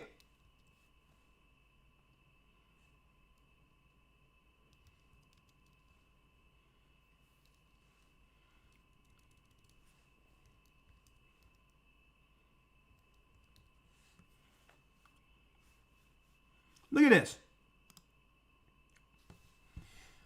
Look at this, folks. Look at this. Look at this, folks. I'm going to show y'all. Internet 1879, there was a massive migration of some 5,000 blacks to the northern territories of the United States, mainly Kansas and Oklahoma. You want to know what came out of the Seminole Wars? This is what came out of the Seminole Wars. Listen to this. This exodus was despairing blacks seeking a refuge, a place where their political rights would mean something, where they would free from economic exploitation, and above all of them, the dangerous activities of the KKK. One of the members of this exodus was Benjamin Pap Singleton, an elderly and a colorful man who led a group of 300 blacks to Cherokee County in Kansas. Now listen to this, folks. There they founded a colony, Singleton's Colony. Singleton calling himself the Moses of the Exodus of color people. Look at this. 1900 onward, South Carolina, my mother's side from there, were overrun by black preachers who were propagating a doctrine according to what? To which the lost tribes of Israel was none other than the Negroes. Cambridge University have been studying the awakening, folks, since we were here in America. That the house of Israel, the black people in America who came off slave ships, it's in their white papers that the Negroes in America were from the children of Israel. They try to play dumb and make you believe this is something that came off the internet. Look at this. And this is why they use Jesse Jackson to come with that crazy term, African American. We need to throw that title in the garbage. We aren't no African Americans. That's a lie. He came up with that crap because they were going to use South Africans like Obama and others to come in and to undermine us.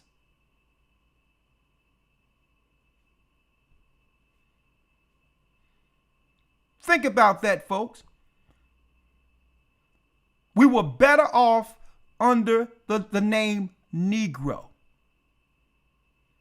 Until we found until we go into the Bible in our church and tell everyone we were Israelites, we were better off as Negro. African American was a political name to undermine the awakening.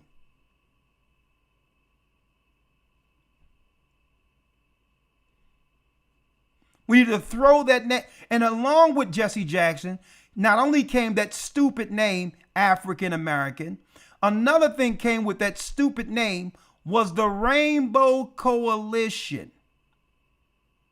Putting the rainbow in people's mind until it would become the LGBTQ emblem, a flag throughout the earth representing alternative lifestyles. They did all of this through Jesse Jackson. After the assassination of Martin Luther King, they totally derailed and switched the civil rights movement from what it's supposed to have been.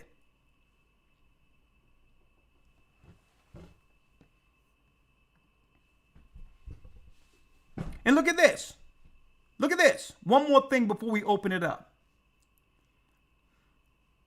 From 1900 onwards, North and South Carolina were overrun by black preachers who were propagating a doctrine according to which the lost tribes of Israel was none other than the Negroes. That's right. Even on our birth certificates, 60s and 70s, it had Negro. I was born Lake Charles, Louisiana. And on that it says Negro. They come with that stupid African American to be used for the Democrats to undermine us with people who will come over and try to stifle the awakening and try to destroy us politically from the inside out.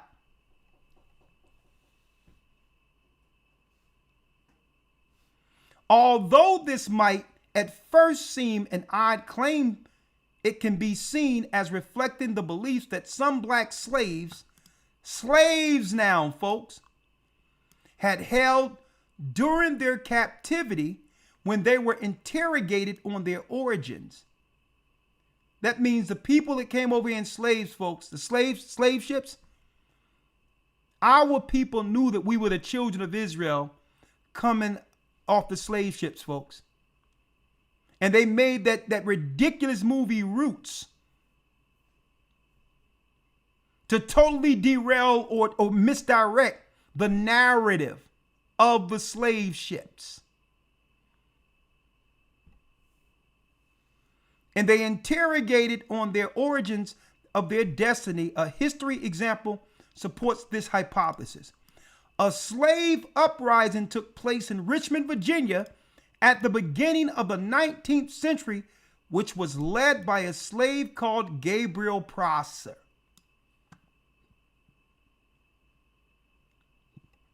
An outstanding personality who had acquired some knowledge of the Bible. He frequently referred to it in order to convince his brothers that they were the descendants of Israelites and the God would free them from their slavery as he had their ancestors. This is why they didn't want us to read the Bible, folks.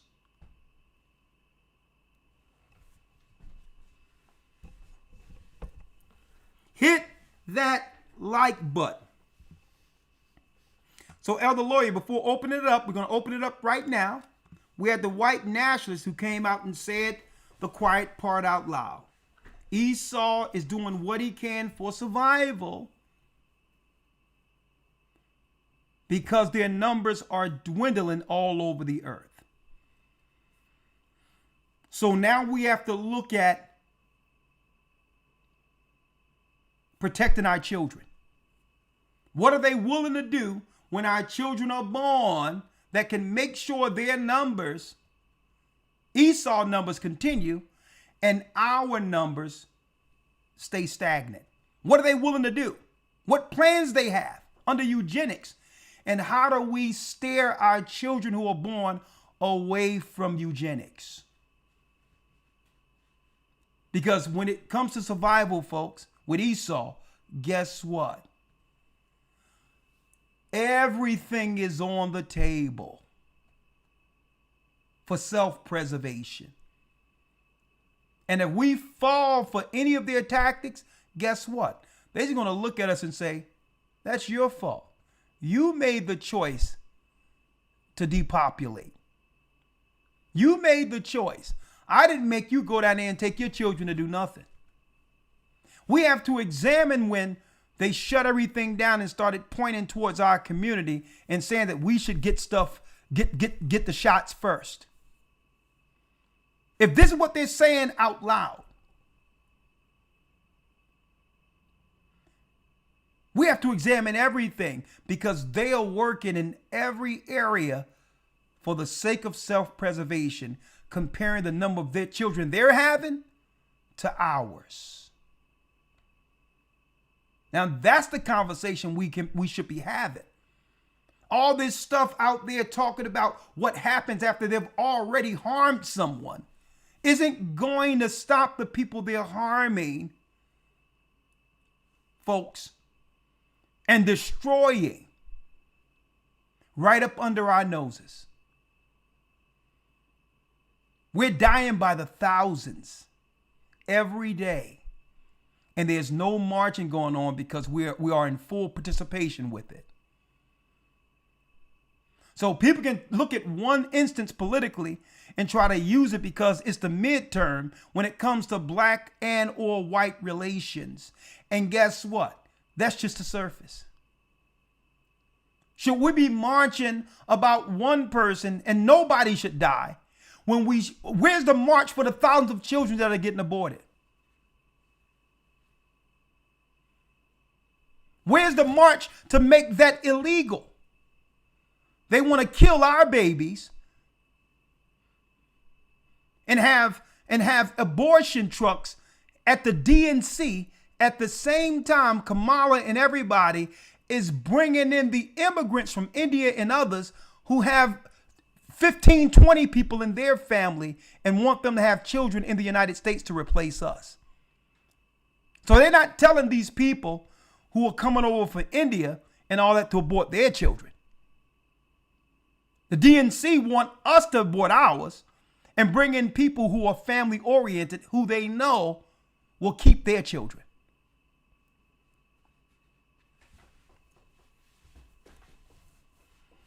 Right? So what are they willing to do? What point do you have anything to say on that, Elder, before I open it up? No, sir. No, sir. Let's go straight to the cause. Okay, we're going to talk about it. What is a nation willing to do in the spirit of self-preservation? And how do we protect ourselves from them? I would say first, we must stay under the hedge of Christ. And we have to walk in respect of who they are, who they're telling us they are. Trump is outright saying, well, listen, we're about self-preservation. Folks, I'm starting to believe they use all these people to come in for the greatest psyop that have ever hit the world. Because these people would readily become the doctors and do all the things Esau didn't want to do. Looking like us. Nurses and all of that, who were from someplace else administering things to our people, knowing that we are the voice of reason and true rebellion for everybody. Okay, you can't negotiate a citizenship with the tribe of Judah here and hold that over us and use that as leverage. So I'm starting to believe when they had all those people come in, how many of these people were nurses and doctors and was a part of the campaign moving our people out of the way, folks?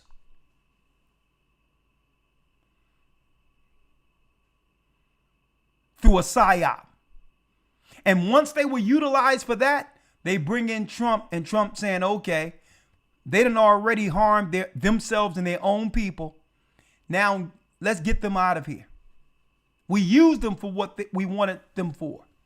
We wanted them over the nursing homes. We wanted them at the hospitals and doctors because we needed a black face to push the stuff. And now that the people, a certain demographic has already been poisoned and will never be able to have children, we can send all these black people back, but we'll keep all the white people here. They never intended, when they brought these people over, folks, under TPS and others, our people, they had them on a string, making them believe that there would be a path to citizenship,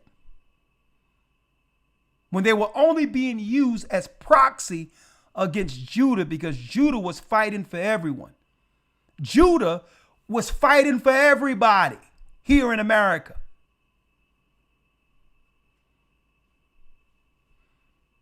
So they needed a black face to push the stuff.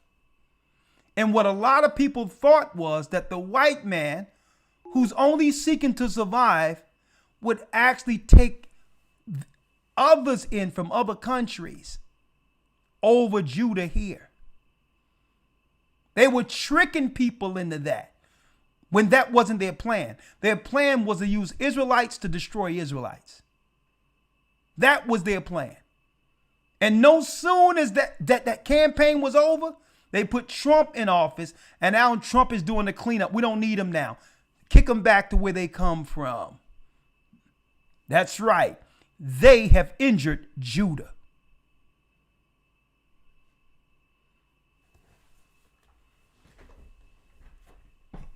Huh? They have injured Judah. That's what they were looking for. Churches everywhere in America was turning. They were opening their minds to the idea of them understanding that they must change or lose their congregation. The black church was coming to terms. Like, listen, if we can't beat them, join them. And I had black pastors. There was 2 separate churches I know that were black churches who are pastors who turned over to the Gathering of Christ Church. Personally, myself, who turned their whole congregations over to, and now are part of the Gathering of Christ Church. So they knew that the black church that came out of chattel slavery, who always knew they were Israelites from America's inception, that truth was abounding in our current times, and it would disturb their politics. They knew it. And they opened up the borders and had all these people come over here and put them in positions to administer the stuff. And make the majority of the doctors that we see in our neighborhoods are from someplace else. The nurses are from someplace else. And are willing to do whatever the establishment tell them to do. Why? For citizenship, because they consider being in America a better alternative than where they're from. So I'm like, hey, I had one testimony, Elder, where a sister she has a baby. She has a baby, right?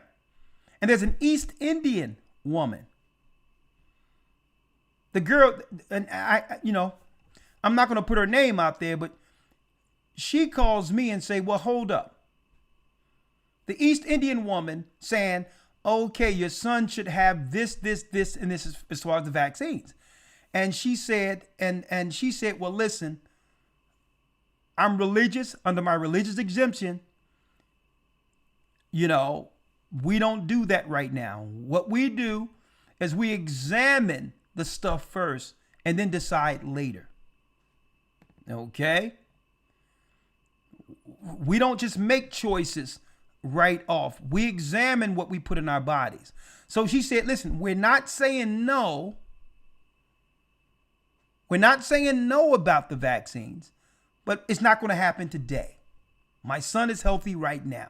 I may make a decision later.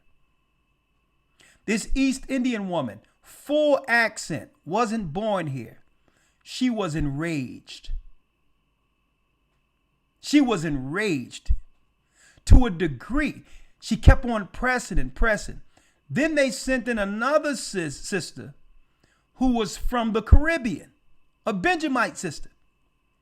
And she was like, what y'all doing here? I said that I deal with informed consent. I'm not saying no. Okay? But my baby is healthy now. And I would like to consider, you can give me all your forms, and I will consider with my pediatrician later because my baby is healthy right now. The East Indian woman they've never seen anything like it. And check this out. The East Indian woman says, well, who's your pediatrician? Speaking like that. I'm like, do they know that we are a different stock here in America? They must think that we are part of the caste system of some of the Africans or the Sudanians who will grovel under other races of people. I'm like, listen, Esau didn't even warn these people. Like, you think I'm going to do this because you say so? You a long way from home, man. This is what happens, Elder. Do you know she called the pediatrician the next day and asked, was the boy vaccinated? And it was a white woman who was a pediatrician who also deal with natural alternatives. The white woman told her, the sister, I've never seen anything like this before. I've never seen a doctor call from a hospital and ask for a particular child and whether or not that child was vaccinated. A white woman, a white girl told her this right there. I've never seen anything like this before. And letting her know under no uncertain terms that this was strictly race targeting.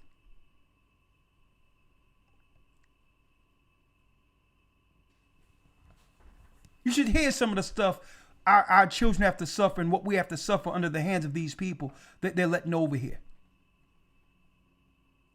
It's Egypt. It's Exodus, the first chapter, all over again.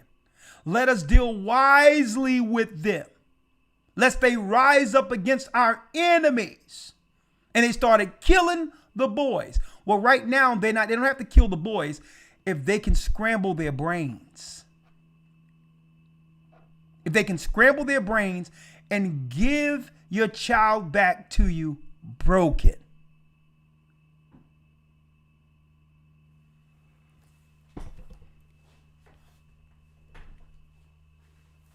I'm like, I'm gonna tell you at one time, let me tell you, I believe that they should have a special class for the people they let over here to give them some insight that Judah in America is different. We had to fight to survive. You don't know what it is to go through slavery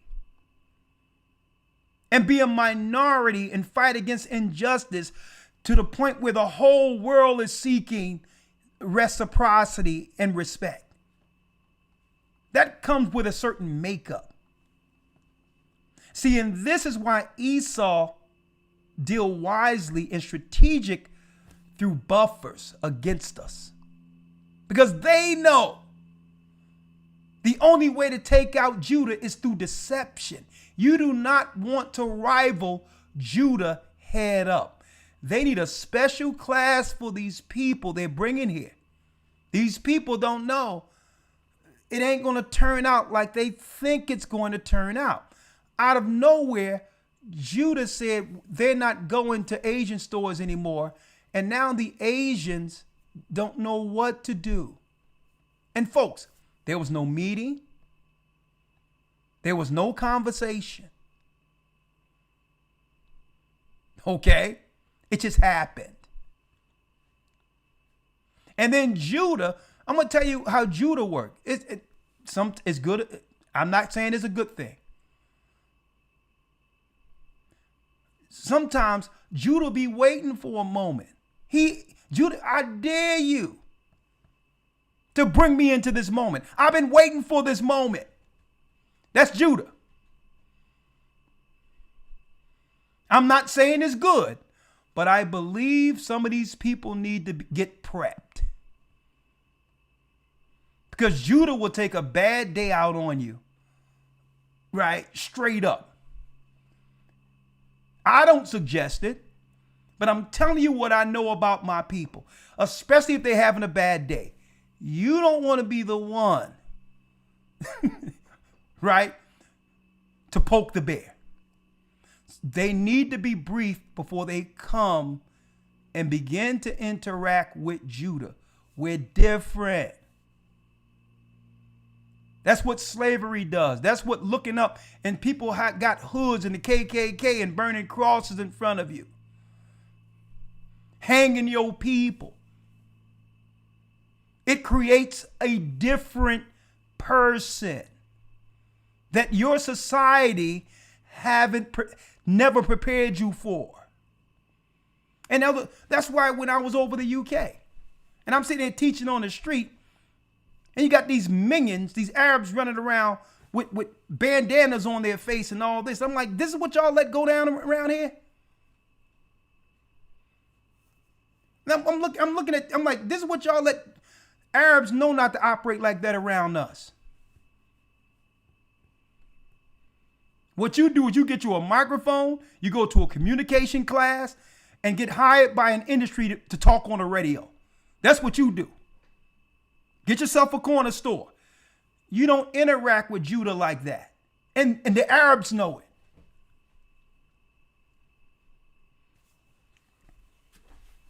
The Bible says what?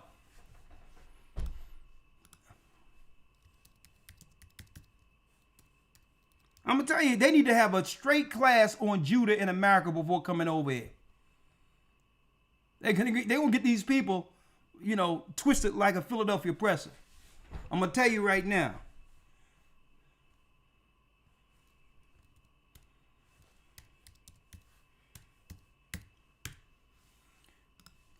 Elder Lawya, let's get Matthew 10 and 16 real quick. Yes, sir. Behold. St. Matthew 10 and 16. Behold, I send you forth as sheep in the midst of wolves. I send you forth as sheep in the midst of wolves. Read. Be ye therefore wise as serpents and harmless as doves. This is how Christ say we must navigate through this. Be wise as serpents and harmless as doves. So guess what? When it comes to us wanting to protect our children, we don't got to say what we believe in all these others. Be wise.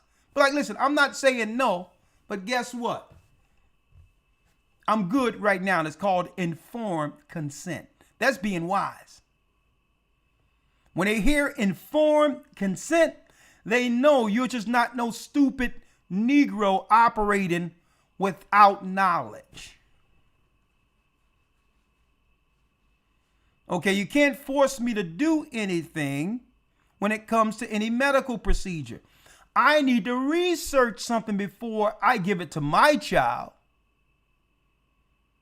because I know what's better for my child than you. So being wise as serpents, you're not going in with no attitude. You're not arguing with people. No, you're saying, well, listen, I truly respect your knowledge and thank you for giving me the information. Print it out. Put it in a folder. Give me my child, and I'm going to look over that and make the best choice I can for him or her. And guess what? If I decide to do it, Doc, I'll give you a call. Okay? That's how it works. Wise as serpent and harmless as doves, because if you throw a fit, believing you are in the right, then the next thing comes.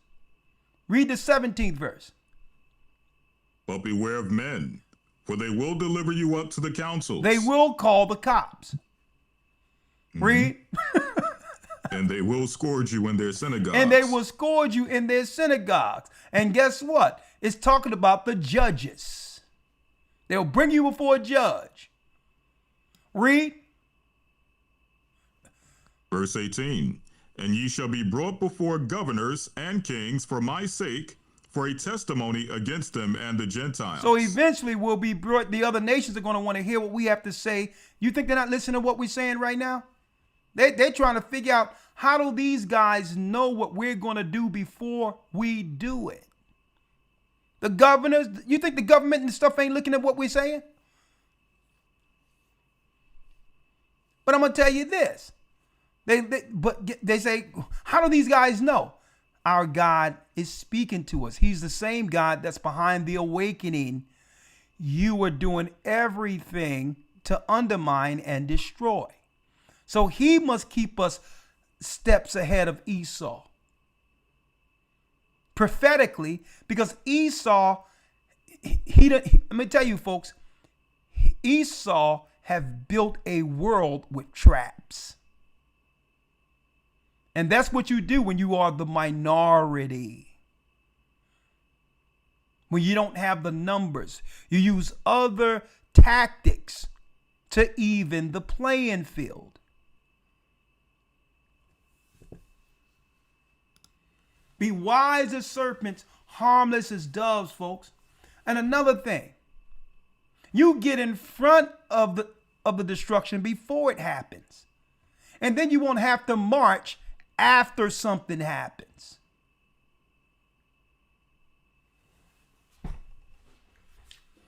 Huh? Again, what is the action? What is an action?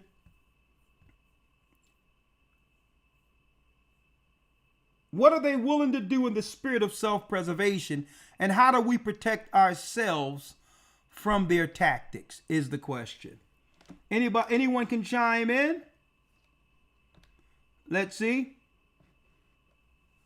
Someone says 315 area code. You can text and if you want to come in, just text and say you would like to come in and I'll bring you in. 315 area code, Elder. Shalom, elders, and good evening. Part of Esau's tactics is becoming other people or other identities. So far, the people who don't know who is Esau, please identify if Esau is all white people of every nation. Only the influential people in the world who run the world. Can any black people, non-Israelites, also be in the bloodline of Esau? Okay. When we talk about Esau, we're speaking of, in particular, the elite families. Okay? Like your English, your current English nobility, the bloodline they keep protected within themselves. People like the Rothschilds, who are Edomites. People like the Rockefellers, who are Edomites. The Jewish faction, who are Ashkenazis. These are Edomites. And what they do sometimes, they assimilate into any culture when you do the research on the Ashkenazis. Wherever they travel, they assimilate into that particular society. They will become Italian. They will become Irish. They'll change their name to assimilate. They have done that since Khazaria. That's part of what they do. So we're talking about certain factions. Okay? The question is, can a person of color, like a black person, be an Edomite? Well, it depends. If they had just say on their father's side, their father had a white man or full-blooded Edomite as the grandfather. Well, through that bloodline, that would be an Edomite bloodline. But again, the Bible says that we are not to strive in genealogy. What does that mean? Who's to say that grandfather we thought was white didn't have a black grandfather? See that? So under those instances, we don't strive in genealogy, because when Christ comes, Matthew 25, he's going to divide the nations from the nations. Okay? Now, your Bidens. Now understand, Biden have a long history in being against our people through civil rights. Okay? The 1993-94 crime bill. Even before that, he was a segregationalist. So those families that were segregated were Edomites. We understood who they were, and they understood who we were. They stayed on their side of the tracks. We stayed on our side of the tracks. Integration is in actuality infiltration. We lost everything. They lost nothing through integration. They were able to gain a whole market of our people that beforehand they had no access to. That was a whole market. We are the consumers. So imagine how much wealth we were circulating amongst ourselves before integration. See? So it wasn't integration, it was infiltration. We allowed their nut job witches and warlocks to come in our schools and become teachers. Okay? And instead of black excellence, our IQ started going down when they started targeting us with the pharmaceuticals and others, as well as bringing in people who are against us. Racist Democrats. We were infiltrated and integrated with the devil. The Democrats were the ones always used against us in slavery.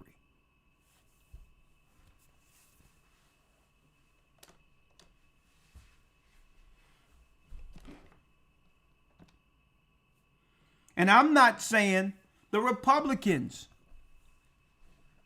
are any better. What I'm saying is at least the Republicans are what they say they are. See, and that's what they let the Democrats do their dirty work. See? At least Republicans are what they say they are. Trump say he's going to do something. Guess what? He's doing it. Listen, give me that person all day long. Same thing with the Bushes. Everything they said they wanted to go to war, they went to war. But then they give us who? Obama. Marxist and socialist. You know how many people died under Marxism? Millions. And they aimed that party, that Marxist ideology against us, and you wonder why our families aren't together?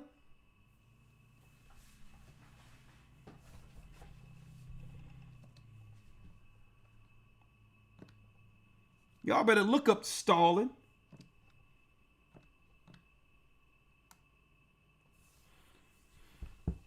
Right? If you want to come in. Text. I'm going to be here for another 20, 30 minutes. Text 445-888-2759 if you would like to come in. I have questions, okay? 323, I'm going to call you in now. 323. 1 second. We're going to take a quick break, a minute and 20 seconds. And then don't forget the Hebrew Bible Academy week 2. We still have enrollments. Get on in because there's nothing like our academy. Go to historytimes.org to enroll. You don't want to miss these 12 weeks. Brand new lessons. We'll be right back. Brand new lessons. We'll be right back in a minute and 20 seconds. Hold tight. 323, I'm bringing you in. The Bible. Is it hard to understand? When it comes to reading the Bible, the first thing that comes to mind is the fact that this is the Word of God. The seals have been broken and the truth is here. And when we go throughout the scriptures, when we go throughout extra biblical records, we find that the language that God employed, that he used to create the heavens and the earth, was the Hebrew language. Christ said, I came for the lost sheep of the house of Israel. But yet no one, no religious leader, no religious church out there anywhere can now identify the 12 tribes of Israel. Can we? God is quite simple, but it seems as if man makes understanding it hard. What are those mysteries? The truth of your book and the truth will make you free. The Hebrew and Bible Academy. You're invited.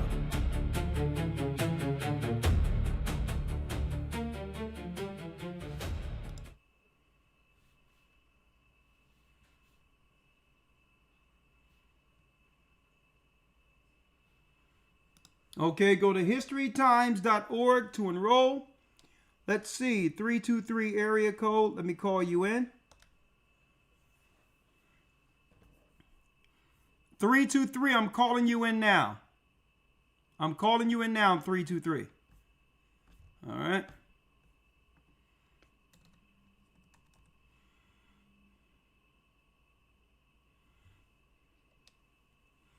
Yes, no. 404 area code. How can I help you? Hi. Hey, Elder. Do me a favor. I'll call you right back. Someone was before Okay. you, so I'll call you right back. All righty. All right.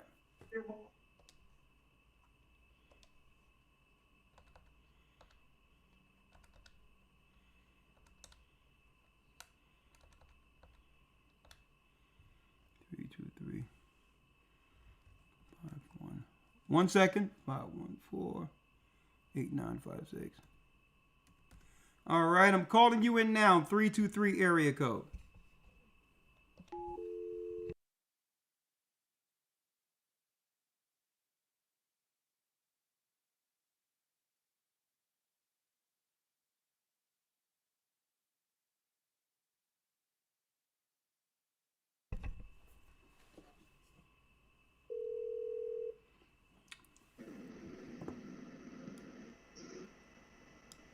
Yes, 323 area code. How can I help you? You got a lot of noise in your background there. Okay, I'm sorry. I just got a quick question. Okay, well your phone you're gonna have to do something about the sound because I can't hear you that well. Okay, hold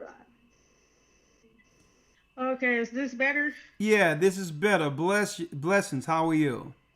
I'm fine. I just had a question because I just saw like a video that was really disturbing to me. It infuriated me and it made me really angry. And Okay, I wouldn't doubt if it was okay. true. Well, let's do what we do here. Let me have your name and where you're from. Okay, my name is Shamika. Okay, how you And doing? You said Shanika? Shamika. Shamika, where you from, Shamika? I go to Southern California, GOCC. Okay, blessings. You're a part of the body. Okay, you said you seen a video that infuriated you. What happened? What's in the video? Well, it was this guy, it was this black guy, and he was just talking, and he said he spoke with a nurse, and the nurse told him that she was giving Depo-Provera shots to little black boys. I don't know if For that's real? true or not, but I wouldn't doubt it. And somebody told you that and you seen a video about that? No, I saw a video. This man said a nurse told him that she was giving the Depo-Provera shots to the little black boys. Oh, Those birth man. control shots. So I just really hope that's not true, but it was really disturbing for me. Well, then it comes down to whether or not, it falls on the parents, right? Is It falls on the parents. And that's why the Bible states, my people are destroyed for a lack of knowledge. You have to think about some of this transition medicine that the Democrats are trying to approve and all of that. Transitioning and different hormone shots and all that. But it's the parents that's in agreement with this stuff. but I don't think the parents are aware of it, though. That's what I I'm don't saying- think the parents know. Okay, so how you mean it's happening at school while the children are at school? No, like when the children are born. Like they're going behind their backs. Like, if they get the baby alone, you know what I mean? They're giving the baby these shots. Well, it's behind the alleged. parents' back. I can't say whether or not it's true, but it comes down to we have a strict policy with our church knowing what's going on in the earth right now. That if someone is in the hospital, in the care of a hospital, they're not to be alone at all.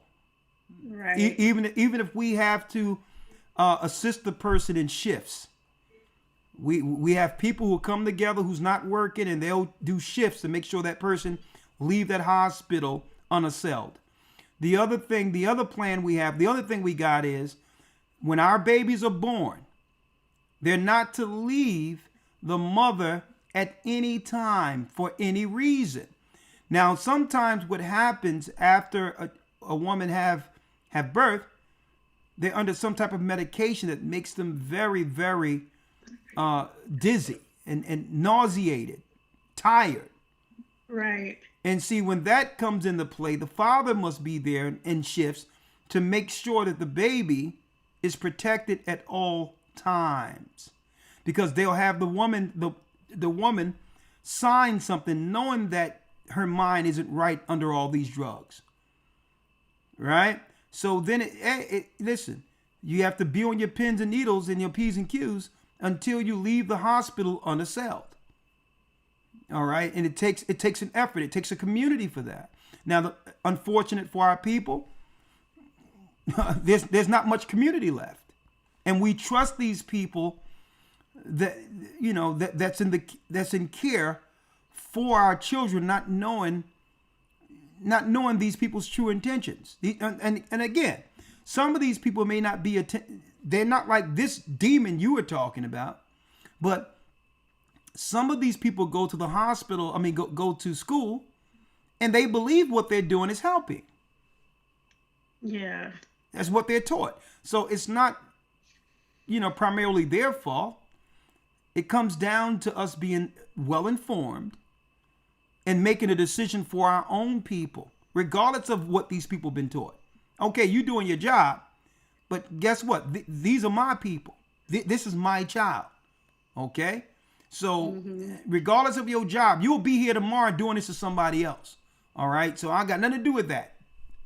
Knock yourself out. But it ain't going to go down with this baby. Right. But you have to do it in a way, again, that's respectful. Because they got CPS on speed dial. They got 911.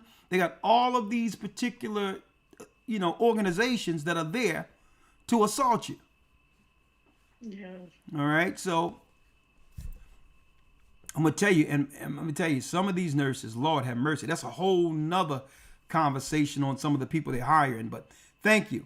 And just that, brothers and sisters, you're out there, hey, get in front of things when it comes to your family.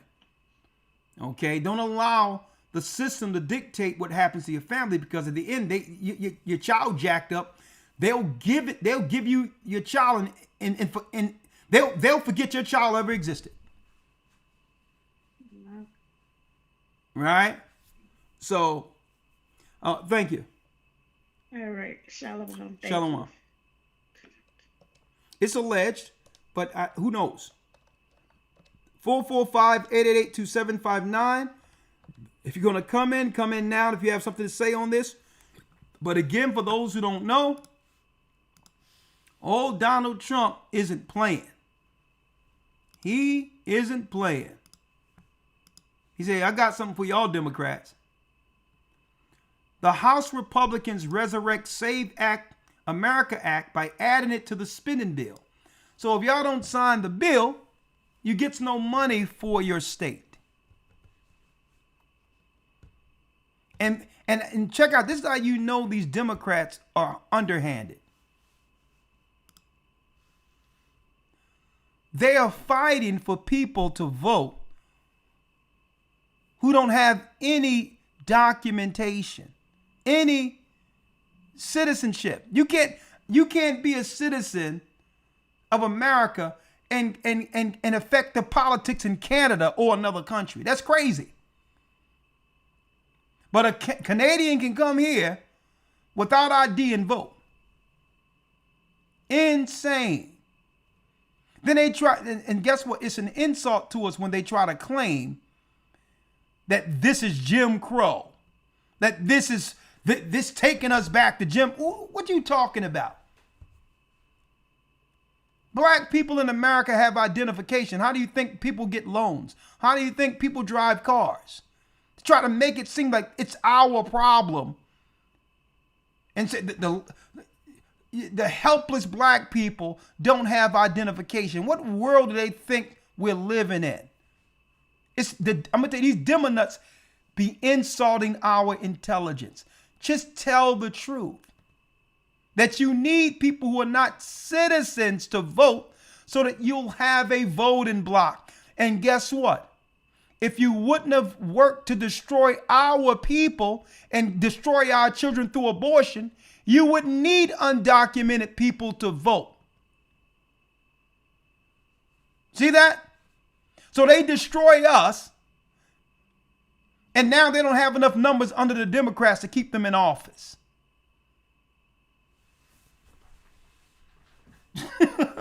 So guess what?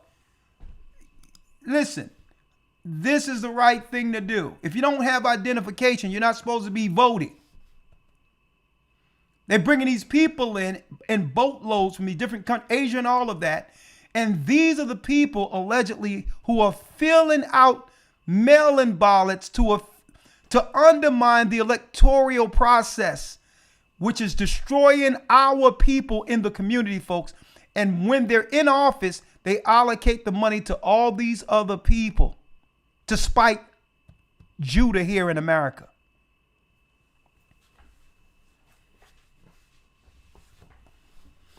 So he says, listen, if you don't sign this bill, which means you must have that lets you know these Democrats, these demo nuts, folks. These people are crazy.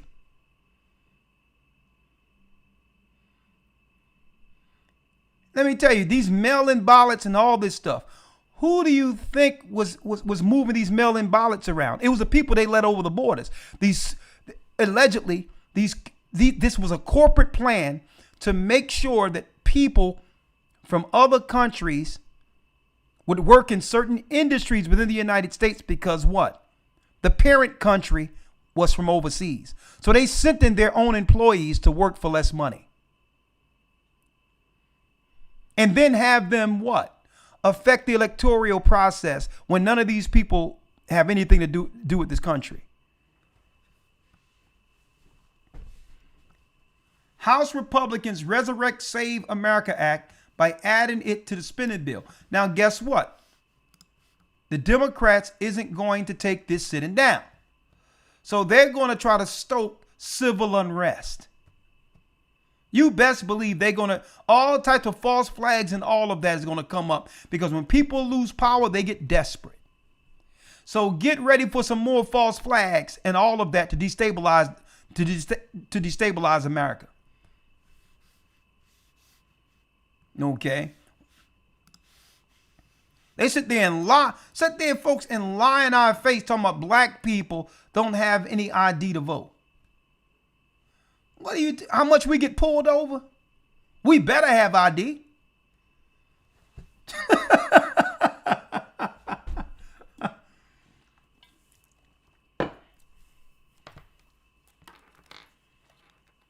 Yeah, okay. He said, if y'all don't sign this bill, and you know what? They need to trash all mail-in ballots going forward. They went to one address, Elder, for mail-in ballots. There was no house there. It was under a bridge. Right? They went to the address where the house was on the other side. And if you were to see the address where they claimed the house was, it was under a bridge. Nothing was there. But someone sent in a mail-in ballot from there. Listen, I believe if they had to actually depend on regular voters,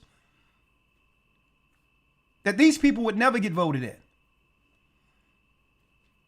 Like, I mean, think about what they're pushing. Like, somebody tell me, what is the policies of the Democrats? Somebody tell me what are some of their policies? You can't even tell us, can you? What is the policy for Democrats, folks?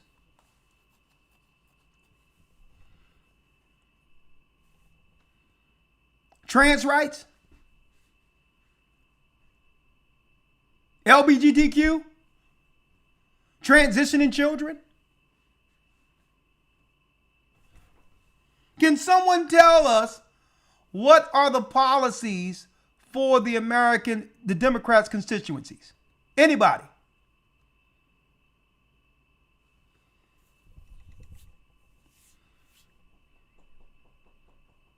Oh, the right to get rid of your children. In a climate where Esau is saying that their population is dwindling. I mean, if yeah, taking away your right to protect yourself, letting in all these people from other countries where our sisters are coming up missing, folks, in suitcases and all that, literally being found in suitcases, letting nut jobs over here from other countries that are out of their minds, where organ trafficking is a part of their society.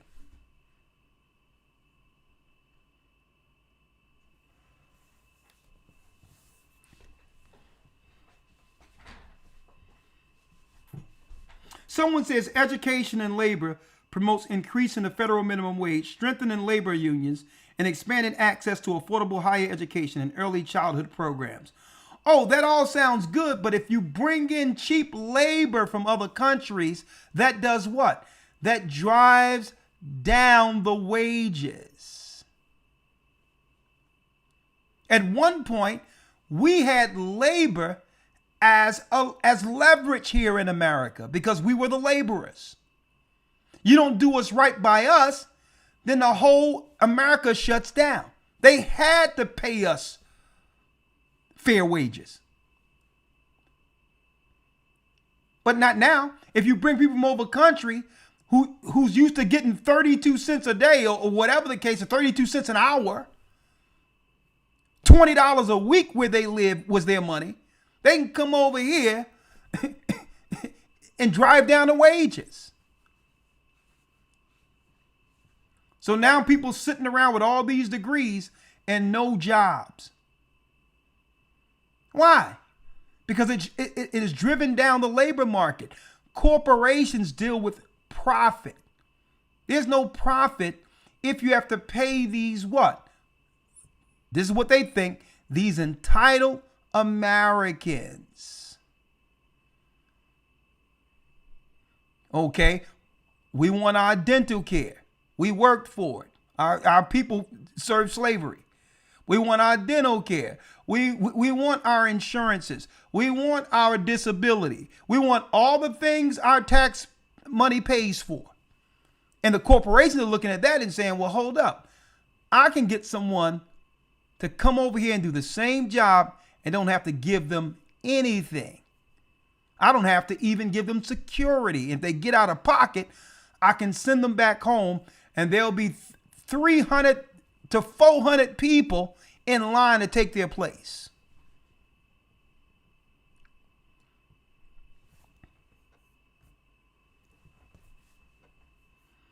All right, that's how it works. And now our people are suffering and can't even take care of themselves and all of that because why? It's too antiquated. It's too many people and not enough jobs. This is the way the demo nuts wanted it. Okay, to cobble together a voting base.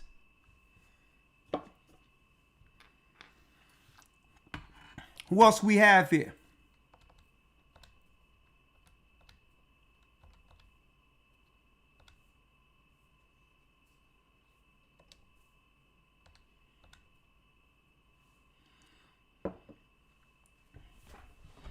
And think about this, folks. And I'm going to put it out there as far as history, since I was throwing out a little history earlier tonight. You know, our people throughout history were and are predominantly conservative. We have always been conservative. What's conservative? That doesn't have anything to do with being a political party. We grew up religious people, family values. Our core belief is in God, which made us conservative.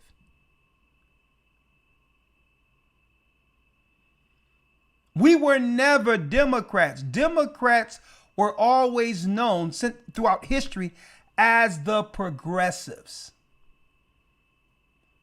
Okay? They're working contrary to conservatism.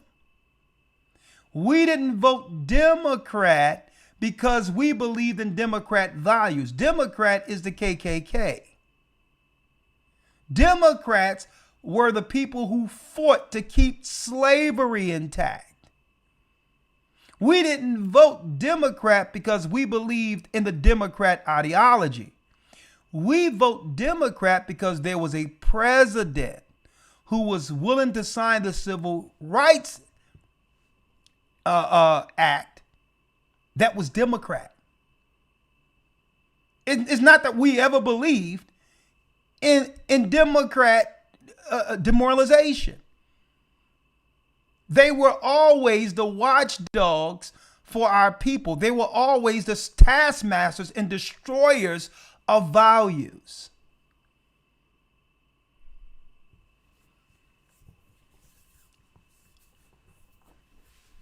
So this is how you destroy your people. So the Republicans or the system, it's really a one-party system. But they use the Democrats to do all the dirty work. Okay. What's going on? They're multiplying too much. Okay, send the Dems in. And their sons are turned out in dresses. See? We don't got to fight against them. We'll turn them early. Okay, they'll be jumping rope before you know it. Okay? They'll be painting their fingernails in their toes. Send the Dems in.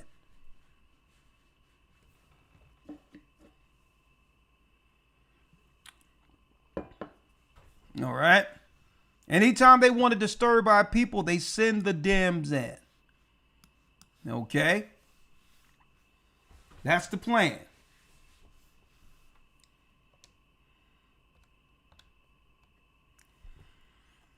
Okay, let me bring you in. 404, let me bring you in. Last call for tonight.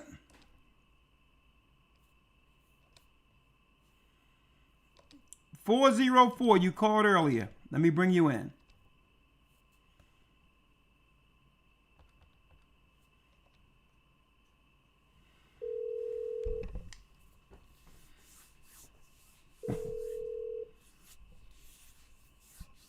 Hello.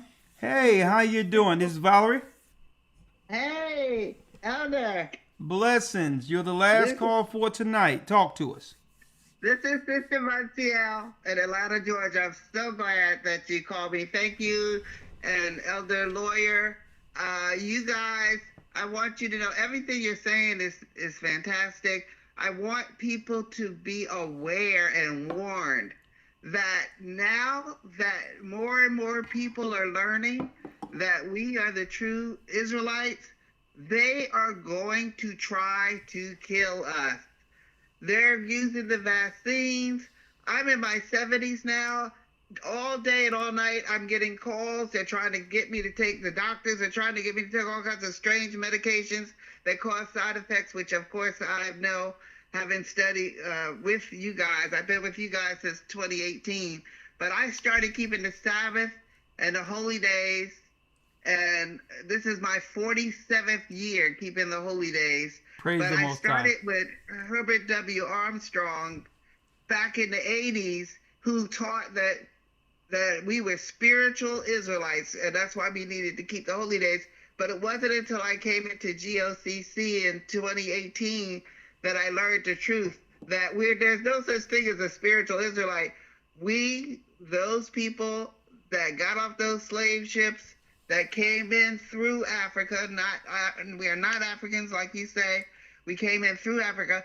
We are the true Israelites. And it's so important that those of us here in the United States especially come to understand the reason it's important for us to know who we are is because we are going through what we're going through for not obeying the laws of the Most High God, Yeshua, and Christ. We were never taught the truth about who we were. So right now, today, the Christians and all these other groups, they don't understand that book, that Bible is for us. It's our history, just like you and Elder Lawya have been teaching us. This is our history, and it's significant that we come to understand who we are, because as long as we continue to break the law, we will be under the oppression right up until Christ comes and gets us out of this craziness. And so I just want to thank you guys so much for, I've been through a couple of academies. I can't wait to get in the next one, even though I've been through several. You just learn so much. I encourage everybody to get into the academy, read that book, come to understand the significance of the holy days, the Sabbath. We need to keep it because it's about us. It's for us. Thank you so much. And how old are you again? I'm in my 70s now. 70 and what? This is my 70 what? 47th holy day. 70 what? 71. I turned 71 this year, and this will be my 47th Feast of Tabernacles. I'm going down to Georgia. I hope you guys will come visit us in Georgia. Brother Baruch, Bishop Baruch has been a wonderful teacher, and I tell you, people need to wake up, come to understand who we are, because until we do and start keeping the law, we will continue to suffer all these penalties that we've been suffering. People don't understand it's for a reason. All praises be so to the much. Most High, sister. It is good to hear it. It helps my heart to hear sisters, elder sisters, and brothers who call. I get calls all the time. How this information has freed them. That in their ripe old age, they finally have received the resolve to connect the dots that was missing in their lives. That's right. And That's right. I've heard that all the time. And just like when I found out I was an Israelite, yeah. what I did was I'm like, you know what? I still got a lot of studying to do, but I knew we were different. When I found out I was an Israelite, everything came together. Now, Right. I understand. There's no people running around just hating us because we're black. No. Okay, that was straight garbage. It don't have to do it. We got black people that they'll use to undermine and come and attack us. We got people of color. That's why we need to throw that term in the trash too. We got people of color that come in from India and Asia who lives under a caste system and will come straight here and look down on black people as if they're the bottom of their shoe. So they can scrap that. Anytime somebody say black and brown, say get out of my face.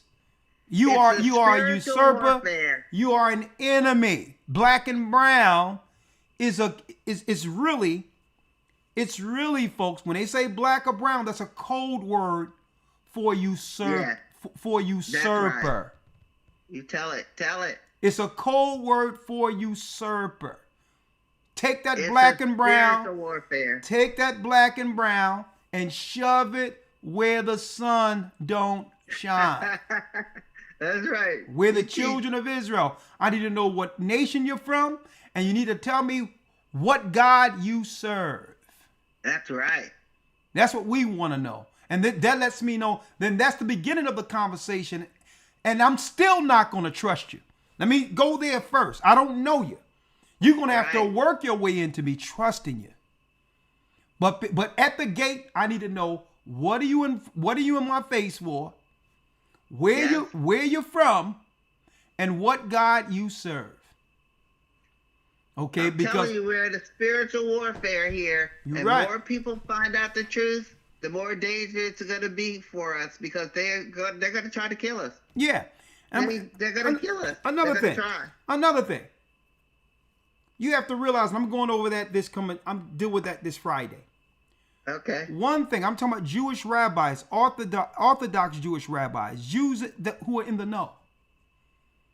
They conversate with you on a need-to-know basis.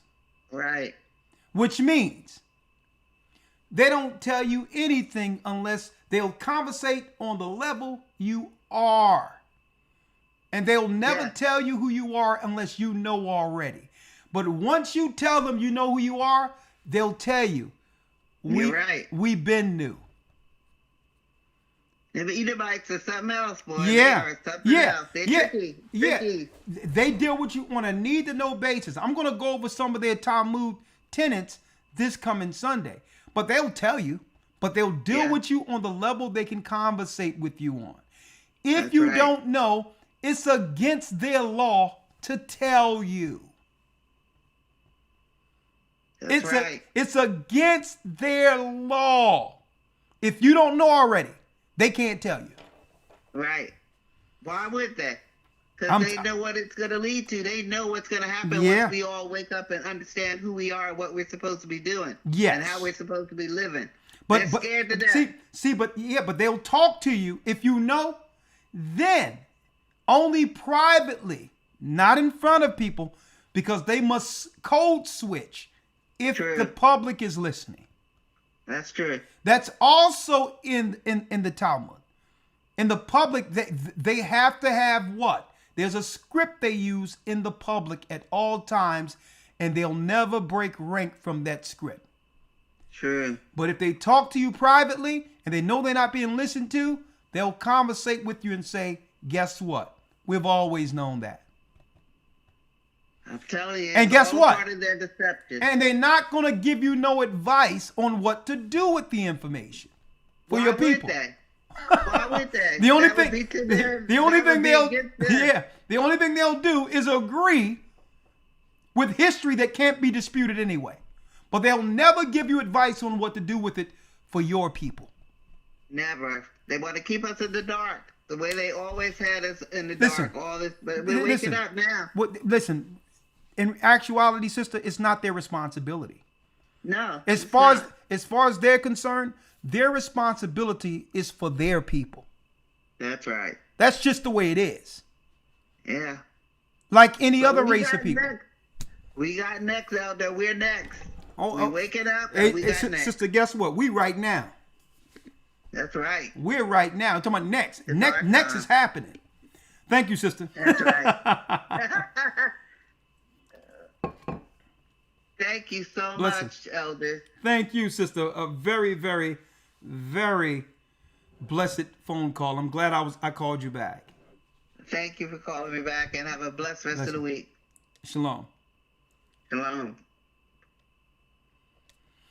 Yeah, I know. I would like to be everywhere on Tabernacles, to tell you the truth. I was about to put my foot in my mouth right there. Like, maybe I can fly halfway through, but I'll be doing too much, and I have to, I'm not going to be able to get there. But if I put it out there, I'll have to do it.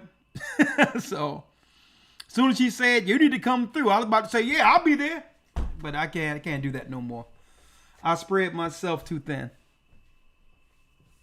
Right? So, I got a full download.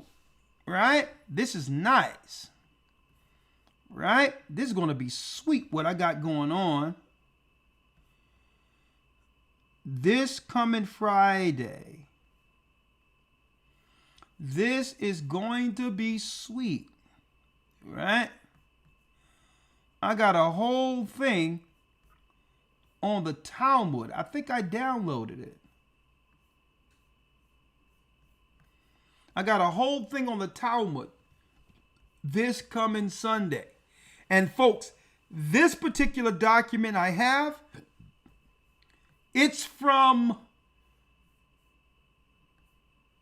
was cited into government record. It's from .gov. There was a court case where someone was citing the Talmud and bringing one of their people to task based on the beliefs in the Talmud of how they're using these to undermine the laws and the citizenry of the United States. And it was written in law. Like there's two sets of rules some of these people are playing with. And he brought the Talmud, and it was because he quoted the Talmud, it was typed into public record. So I'm going to be bringing that this coming Friday. We're going to talk about that this coming Friday, if it be the Most High's will. Where did I download that thing to? I'll find it. I will find it. Let me see. I'll show it Friday, but I have it. I'll show it Friday. All right. With that, there's racial relations going on. You got people marching and everything else. Well, we're coming into the midterms where they're going to attempt to what?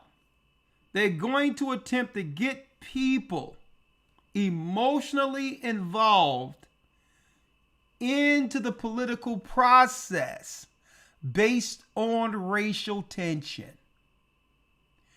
Do not budge. Don't go out and march. Don't go out and do anything. Okay? Every time we're near an election or midterm, you hear about these cherry-picked stories. That's right, that the news chooses to do what? To spike tensions based on race, but it have to be a black-white narrative. If it's two black people under the same circumstance, there's no news at all. If it's two white people under the same circumstance, it's not promoted or hyper-signaled through the media. Anytime the media is up on something, black or white charged, is to galvanize our emotions into the political process. All right? We are not to do anything but watch. That's it. It's always going to be an unjust society under Esau because he's small among the nations. So he must do certain things to level the playing field because he don't have the numbers. He'll always be unjust. He was always unjust. All right? And guess what? It's not going to change until Christ returns.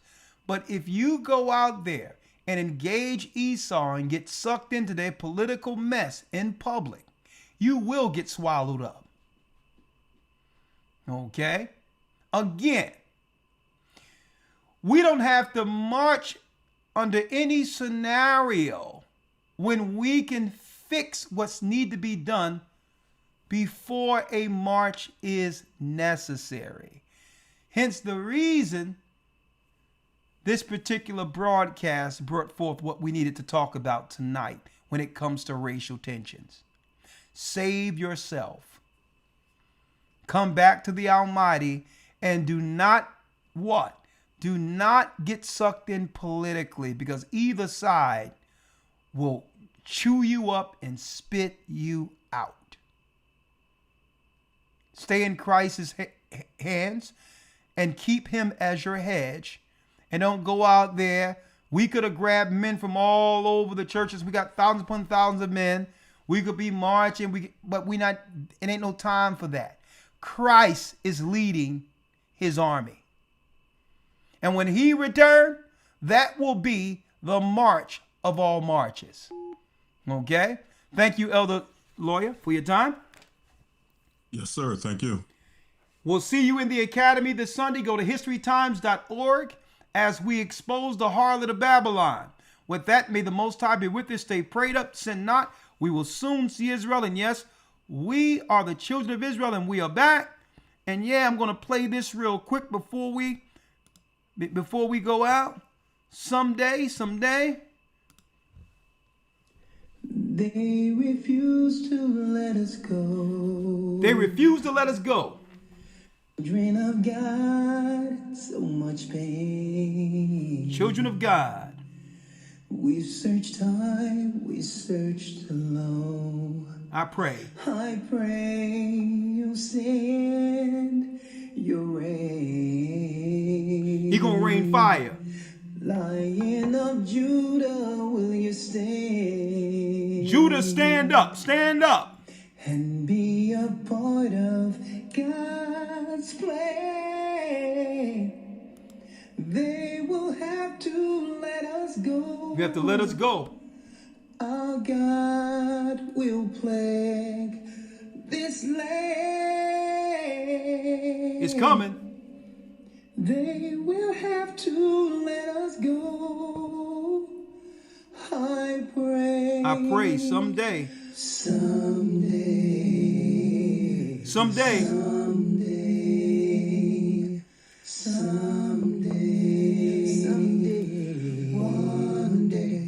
One day.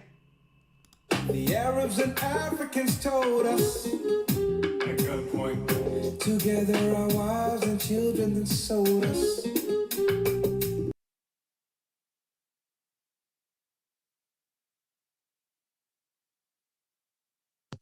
Yes, sir. Yes, sir. Shalom.